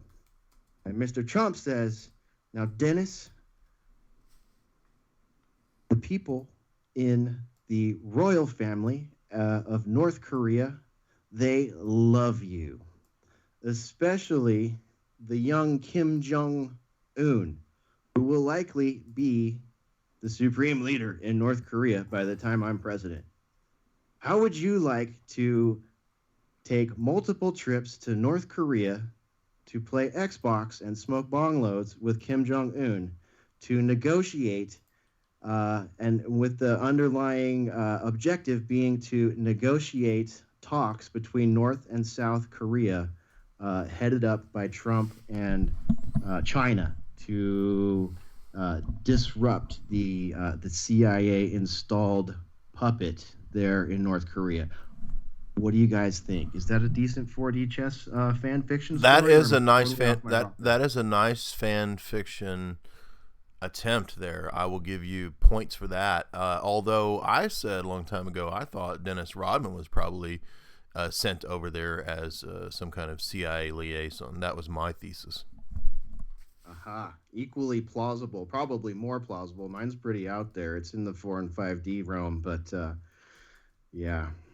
I mean, come on. Hollywood stars, reality stars flying in to hang out in North Korea. I mean, this is something wonky's going on there, no seriously, matter what come it is. on. So, there you have it, North Korea. What do you think, Randy? And they hacked Sony because they were upset over the interview? Falco Yeah, the Falco movie. Right. James Franco. We'll have to ask. Maybe I can ask Sean Stone to ask Bianca Van Damme to ask Jean-Claude Van Damme if that's true, because Van Damme was in Double Team with Dennis Rodman. Do you know what I'm talking about, that movie with Van Damme and Dennis Rodman? I did not know that even happened. Yeah, Dennis Rodman has green hair in it. So he was like paving the way for the social justice warriors now. Oh, yes. And all the Joker wannabes, too. All right. What else, you guys? Anyone got anything else for the Boiler Room this week? Jay, what do we got upcoming at jaysanalysis.com, or do you have any news? I do. Throw into the mosh? I do. Mark Hackard has, after a year of retirement from writing, has released a bombshell new article where a Soviet KGB, what's this guy's level? I don't know, some high-level KGB dude has released evidence that Victor Rothschild was the fifth man of the famous Cambridge 5 Soviet spy ring. So if you watch Tinker Tailor Soldier Spy, the movie with Gary Oldman, you'll know that this was all about the story, and nobody has known who this was. I said a long time ago it's probably Victor Rothschild, because there was an article, I think, in the Telegraph that speculated maybe it was Victor Rothschild. Well, Mark has translated this KGB dude's diary from, or letters or something from a long time ago. And so at Espionage History Archive, Mark has put up Victor Rothschild, Soviet spy. And the thesis is that he was the fifth man. Wow, that's excellent. I'm really glad to hear that Mark is back at the keyboard there. I can't wait to check that out. That's crazy. I saw you tweet that earlier today. Yeah, it's pretty wild. I think that this makes a lot of sense, and it actually makes sense with our thesis of, a lot of high-level geopolitical scammery and dialectical wargaming going on, you know what I mean, that we've talked about with the research of Anthony Sutton and the West, the liberal elite, the bankers, etc., funding both fascism and Bolshevism, and then also trying to prop up the Soviet Union, the Marshall Plan, etc. And then this really, I think, makes a powerful addendum, another piece of evidence pointing to the Rothschilds being at the heart of this dialectical playing off of the East and the West. Wow. All right. Well, that sounds heavy hitting, and we'll be putting a link to that on tonight's show page. If you think about it, Jay, drop it in our messenger. So yeah, I got it right here. Handy. And hopefully Daniel Spalding will get back behind the keyboard soon as well. I'd love to see that. I'd like to add, if I can, tomorrow night, Mark Hackard and I will be doing a live stream discussing this and the bogus Novichok spy baloney tale out of the UK, the Russian spy defector story that seems to be made up. I think that we will probably, I don't know Mark's take on it, but for sure, but I'm sure we'll probably concur with Patrick and UK Columns analysis on that. And then Tuesday on Baked Alaska's channel, I'm scheduled to debate Richard Spencer. Oh, that ought to be a bang up. I think so. I think we're going to debate whether ethics and morals are purely the result of evolutionary biology, and Richard takes this position, and that's the root of where I take issue with Richard's view. So should be pretty crazy. I think it'll be 7 or 8 p.m. Eastern on Baked Alaska's debate channel. Okay, great. So everybody keep an eye out for that. You can catch Dyer debating Richard Spencer on Baked Alaska's channel. That'll be Tuesday around 7 or 8, something like that, Eastern time. So do check that out. I know that we'll be tuned in and listening. That's going to be really interesting. Looking forward to it. Jay, does Richard have some expertise in this area? Does he know what he's up against? I know that Richard is in some sense familiar with my work. I don't know exactly to what degree, so I can't really say what his view of me is. But, I did do an interview with his, I guess, ex-wife or separated. I don't know their status, so I'm not trying to be gossipy or anything here, but I don't think he's with Nina per se. But I did do an interview with Nina, so I've actually talked to her more. So I don't really know what Richard's take on any of my views is, but I'm guessing because he seems to take this kind of Nietzschean pragmatic view that we will have an interesting debate. He is familiar with philosophy. I think his degree was history or something like that. So he's very fluent in history, and he's proficient in philosophy. But I don't really know where it's going to go. I think it was an interesting idea. It was a lot of people who follow Jay's analysis actually that suggested this.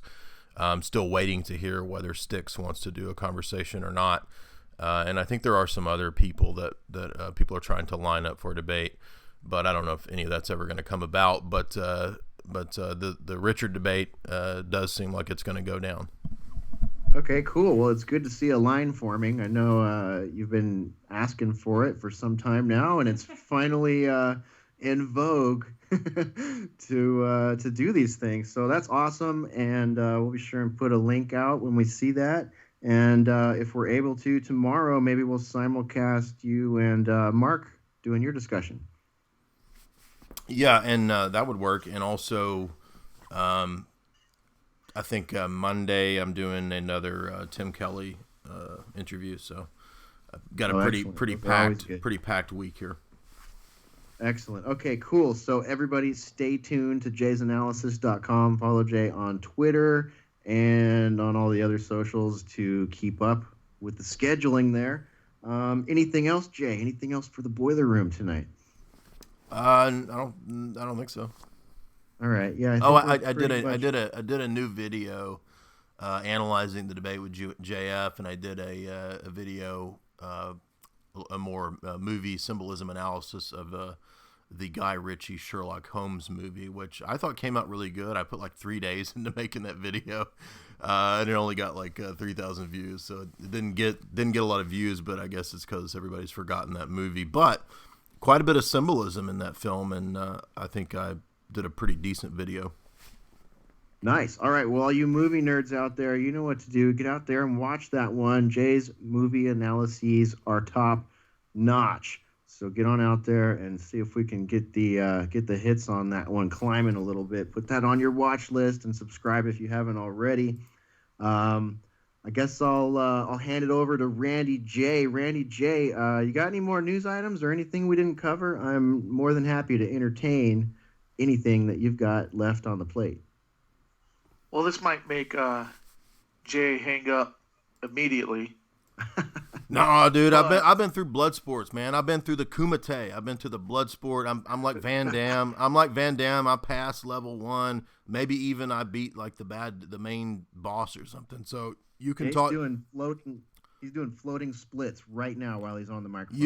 You can talk shit to me. You can call me a fucking whatever you want, and it doesn't faze me anymore. I've already passed all. Oh no, it was just the subject matter. It's that movie that's coming out, I think tomorrow. Ready Player One, the Spielberg movie. Now, I feel like I already saw it just from watching the previews. I keep hearing about this. I haven't even seen the trailer, but my suspicion was what Hesher said earlier today, that this is going to be The Matrix plus what? Yeah. But I haven't seen the trailer, so I don't know. Oh, jeez. Well, the trailer, gosh. I was the one to put it. Looks like The Matrix plus Tron plus. You said that. Okay, I thought it was Hesher. Avatar. My bad. Yeah, no biggie. But it looks like part Avatar, live through something else. Part Matrix, where you're plugging into another reality, and part Tron, where you're in the game and all that. Can I add one? Go for it. Part Lawnmower Man. Okay. That's a forgotten one. Yeah. Yeah, way forgotten. Okay, sorry. Carry on. But it paints a it looks like another one of these predictive programming movies where it's painting a future of Oh yeah, I bet. everybody's just got the very basics. They're living in these containers, cargo container, megaplex living areas or whatever, and or little, urban areas that, you have maybe just enough water, but you definitely got electricity, and you definitely got your virtual reality and your gaming system where you plug in and you could be someone else. And you look at this poster, dude. It's like completely 80s aesthetic, dude. It looks like a cross between the Star Wars and Back to the Future poster. It looks like there's even a DeLorean on here. So they even have a DeLorean in the movie. I saw that. Really? Wow. Yeah, it's part of the movie. Huh. Well, part of the plot is the billionaire who's been dead gives some youth who wins the mostly youth play this VR game in the trailer. They're going to give that the winner who finds an Easter egg in this virtual world. The person who could find that gets like his, I don't know what he said, multi-billion or $1 trillion. Oh shit, dude! I hope this is a real predictive programming thing, because I wrote Esoteric Hollywood and I deserve it. I found all the Easter eggs in all the movies. So if this is real, I deserve it. You may be the inheritor of the entire virtual realm, Jay. Is it? Who's going to leave it to me? Is it going to be Elon Musk or something? Going to leave? It's going to be Elon Musk. Okay. There's no other candidate. Easter Bunny. well, Alex said that he and Elon Musk chatted, I think, and he said something like Elon Musk is going to work on the humane way to do transhumanism or some bullshit like that. Oh God. So Alex is going to go pro-transhumanism as long as he's got Elon Musk to back. Folks, it's going to be the real way to do it. Elon and Trump and I were all talking. I'm sorry, that's what he said. He said some bullshit like that. Like they're all talking, and Alex Jones is going to help them make it humane. Oh my goodness. Okay, Randy, continue, man. Continue on your thoughts there about Ready Player One. Well, it just has that already seen it. It's sort of like feel to it, and that it's just doing that with the future deal where everything's sort of desolate, minimal living standards. But hey, at least you could throw on the old. Basically, you live in a giant Walmart, but you can play video games. Yeah. A dystopian Walmart where you got to sleep on a washer and dryer in a closet or something, apparently. Wow. So this is basically ushering in everyone to real virtual reality. I mean, Hesher, we talked about this in Boiler Room, like, back to the beginning of Boiler Room, we were talking about VR. Yep. So I would say this is probably prepping us for what they're going to roll out in the next 10 to 15 years. Oh yeah, and we know who owns one of the biggest VR hardware rigs. The Zuck. Yeah, the Zuck. He owns Oculus Rift. You know how movies always have their like sort of atmospherics, right? The Blade Runner look that's in a lot of movies and this, that. Well, this one has that Agenda 21, just cram the people in look to it as well. Mm-hmm. So it's got like sort of a double-barreled predictive programming, dystopian future VR, world sort of wrapped into one. Yeah. I'll read the audience my comments here from that same chat where Randy pointed out what movies this was a mishmash of. My first thoughts was, the real world sucks because it got ruined by degenerate authoritarians. The only place that doesn't suck is virtual reality. So, oh crap, virtual reality land, we can have it. Fight to save VR land. We forgot to fight and save the real world, so F that place. Let's save VR land from the degenerate authoritarians so we can be otherkin degenerates for life. Right? I mean, they're showing that in just the trailer for this. They're showing people rendering into the VR as less than human, more human than human. I'm not really sure what to call it, but it looks like it's got maybe some of that. More human than human. Yeah, looks like it's got some of that otherkin smell to it going on inside of there. But yeah, I guess you could render in as a panda bear from an alien world if you want. Well, if the social, living standards and the world was sort of like that, everywhere, then I think people probably would be like, yeah, screw it, I'll live in a video game because life sucks. I think that's already out there right now, present tense, with a lot of people. That's definitely happening right now. There are a lot of people that are not listening to Boiler Room and engaging their minds because their eyeballs are engaged with their game system.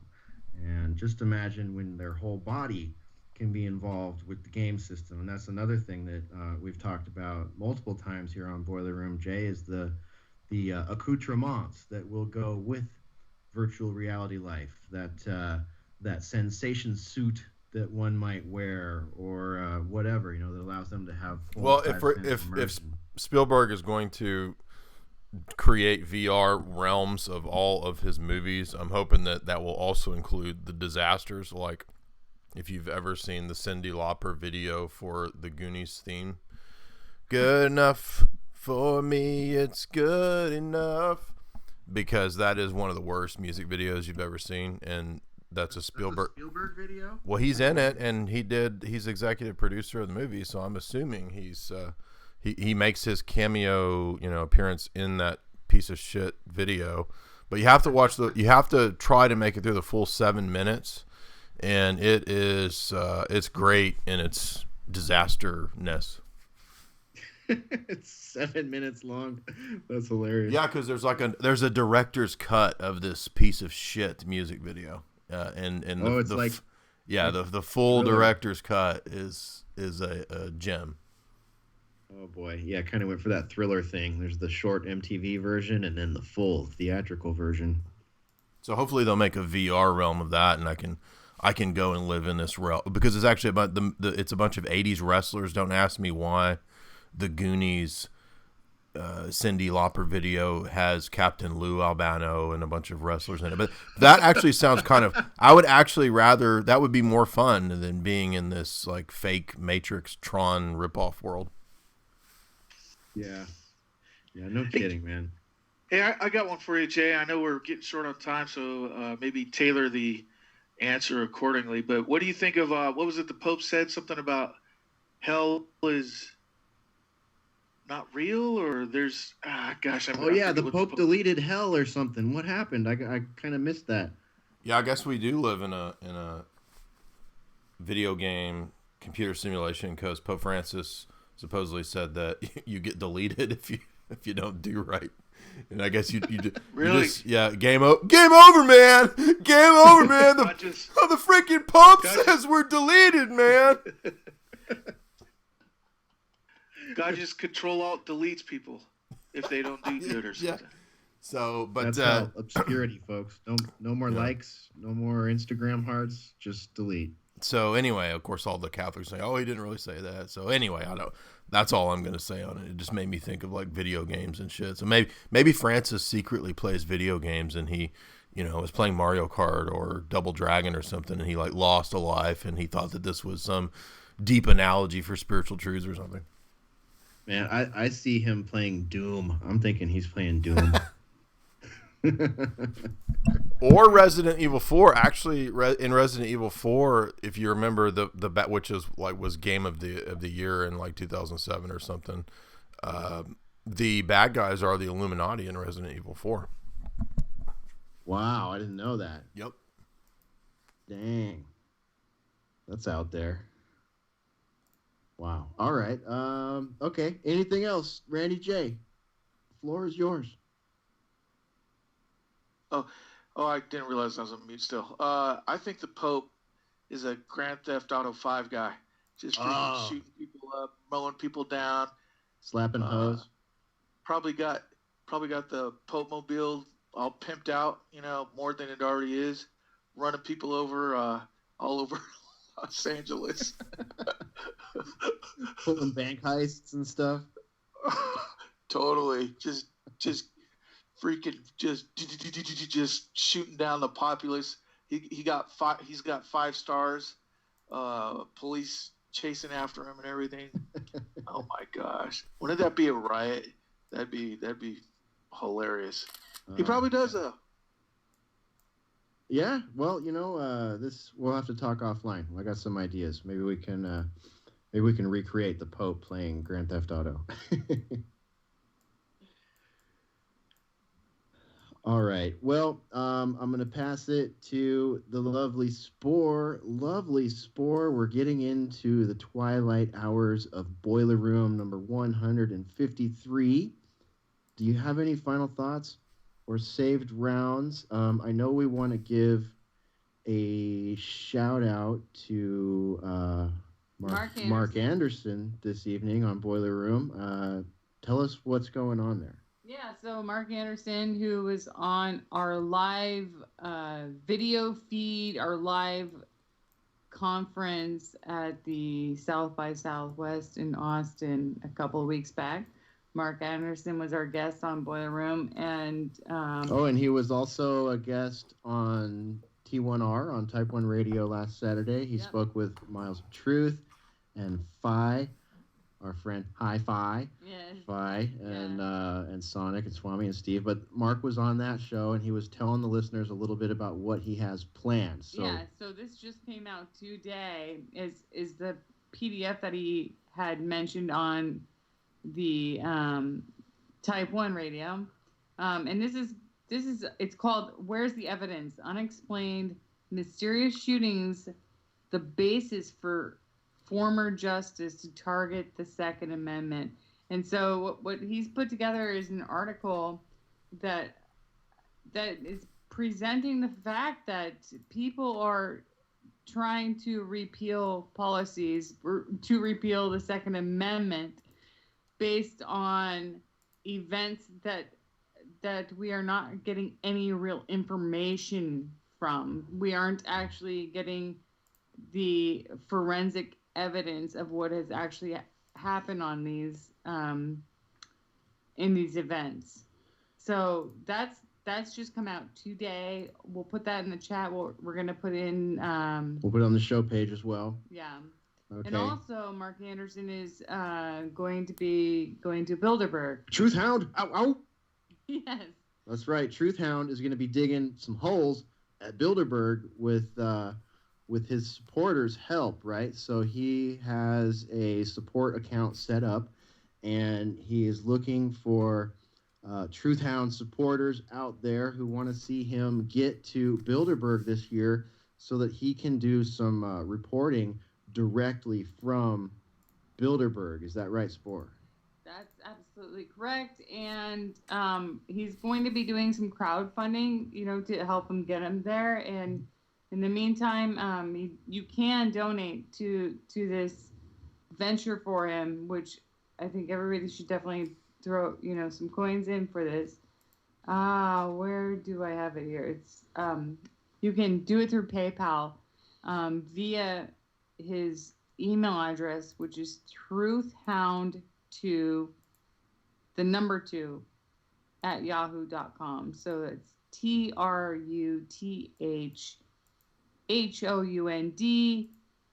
2 @yahoo.com. Okay, there you go. So if you're not familiar with the Truth Hound, go back and check him out on Sunday Wire, on Boiler Room, and on Type 1 Radio. And if you look around, if you search Mark Anderson, you'll find lots of his work out there. So we're buddies of the Truth Hound, and we support his adventure here, and we're hoping that it all comes to fruition, and that maybe we can even get him on the line while he's out there. Maybe Boiler Room or one of our other associate shows will be able to connect with him live from Bilderberg. So Mark, if you're out there, keep that in your back pocket. We would love to have that happen here on the Boiler Room, if it were to time out in such a way that would be workable. And in the meantime, I know that our listeners will support you. I hope some of them will at least. So get on out there if you have the ability to support Mark. Please do that. And anything else further there, Spore? Also check out his article. It's really cool. I like the premise of it. At its core, it's an argument that says, hey, if you want to do something illegal, like remove the Second Amendment, and you want to do it based on events that the public has no access to, sealed events basically that have been sealed by government agencies, that's not going to work, because that's one illegal action to cover another illegal action which has not been made absolutely public yet, so that people can make their own minds up. There you go. Did you hear my wrist? My wrist made an appearance there. It was a loud crack right by the microphone. Okay, so anything else, Spore? Oh, I was just going to say there's a possibility that we'll be meeting up with Mark Anderson to do a sort of commemorative report on the Waco incident that will be coming up in the latter part of April. We will be meeting up with Mark and his crew to sort of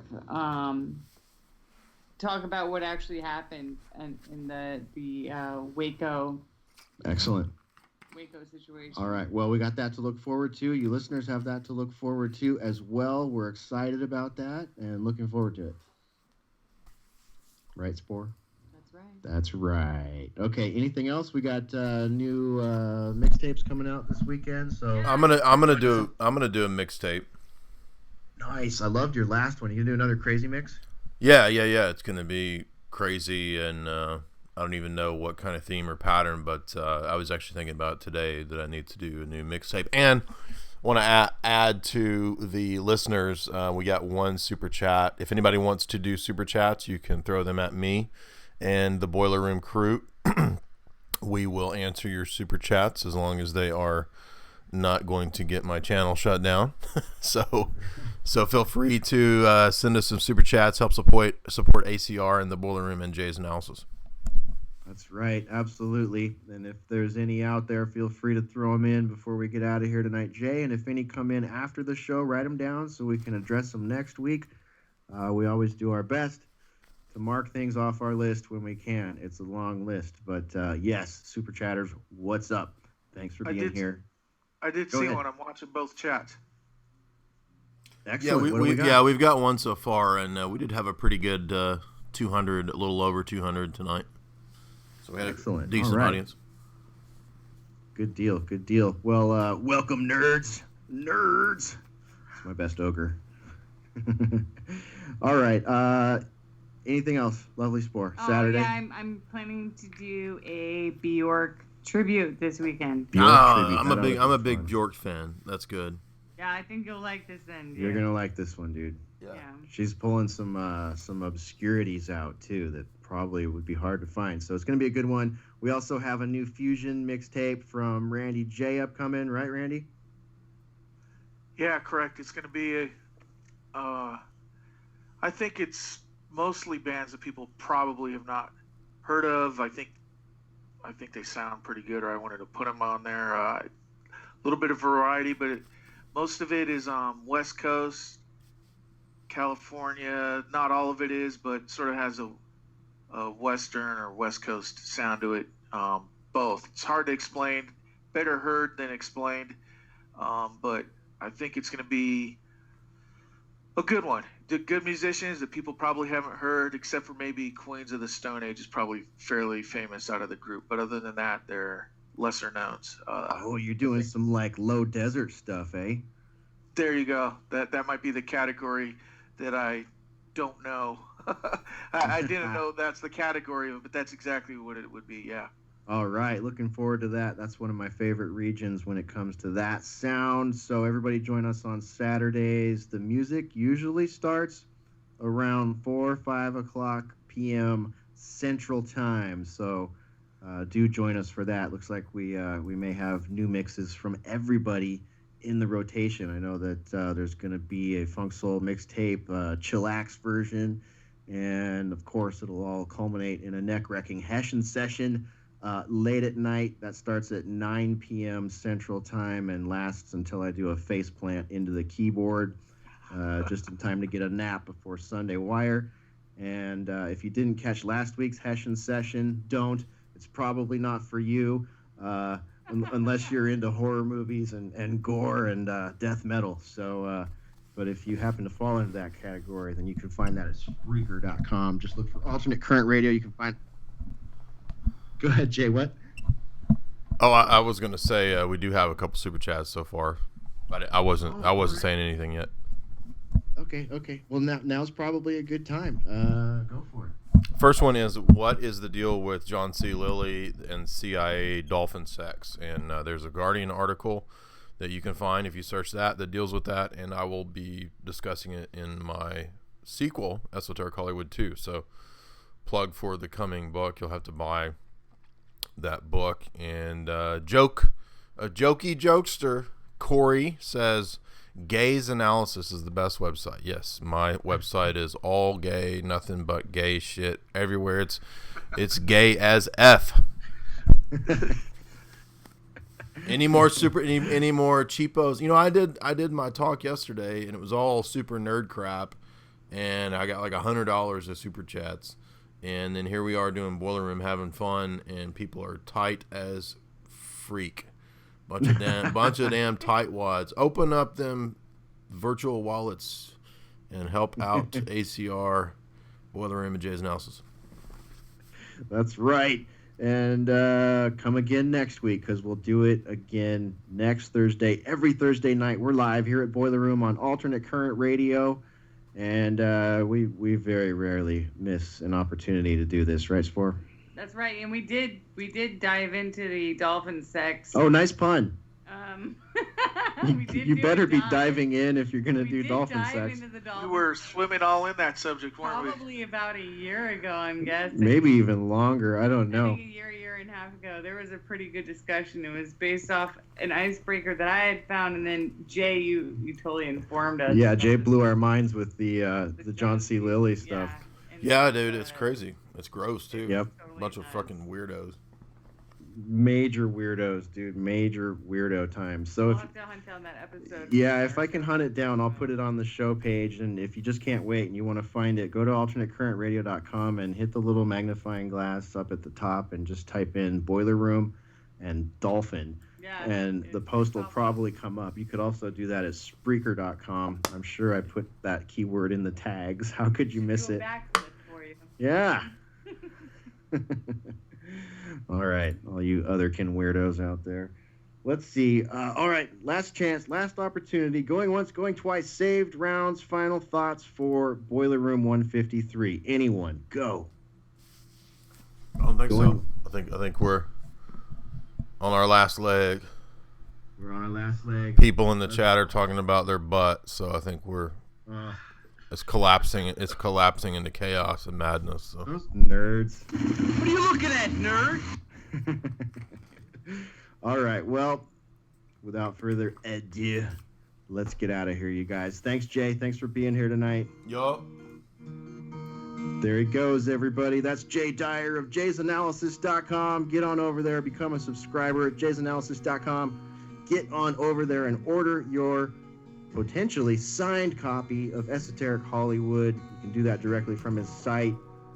Everybody can also order Andy Nowicki's books over at Amazon. Just go to Amazon, type in Nowicki. You Nowicki fans out there, I know you're listening to the Boiler Room tonight. It's been a good show. Thanks, everybody. Everybody in the chat room. It was good. It was a lot of fun. Yeah, man. A lot of fun. Great show. The bone broth. The bone broth. The bone broth. The bone broth. Well, now it's the next level of that. It's caveman. But hey, I need a glass of caveman. Caveman. Man. It's better than Ovaltine. Better than Ovaltine. It's just unbelievable. It's unbelievable. Caveman is just over the top. What in the world? But now with the milk, I was like, whoa, this has milk in it. Whoa. It tastes like good. Man, this tastes like the best milkshake ever. It tastes like Ovaltine. It tastes like Ovaltine. It tastes like Ovaltine. Like good. It tastes like Ovaltine. It tastes like Ovaltine. It tastes like Ovaltine. Like good. Whoa. This is I can say without a doubt. don't like them putting chemicals in the water that turn the friggin' frogs gay. Do you understand that? Turn the friggin' frogs gay. Serious crap, gay. Frogs, friggin' frogs. It's not funny. I'm gonna say it real slow for you. Gay. Frogs.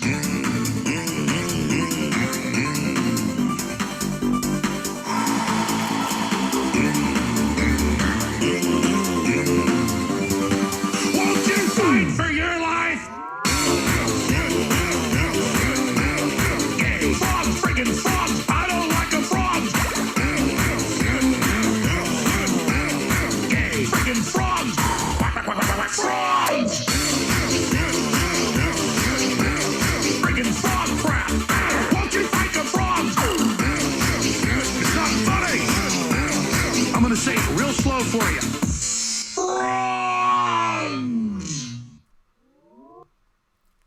Dude, America first! America first! Get that through your head! Dude, America first! America first! You heard that before? What? America first! America first! What the hell, man? Dude, America first! America first! To all of you, let me explain one damn thing.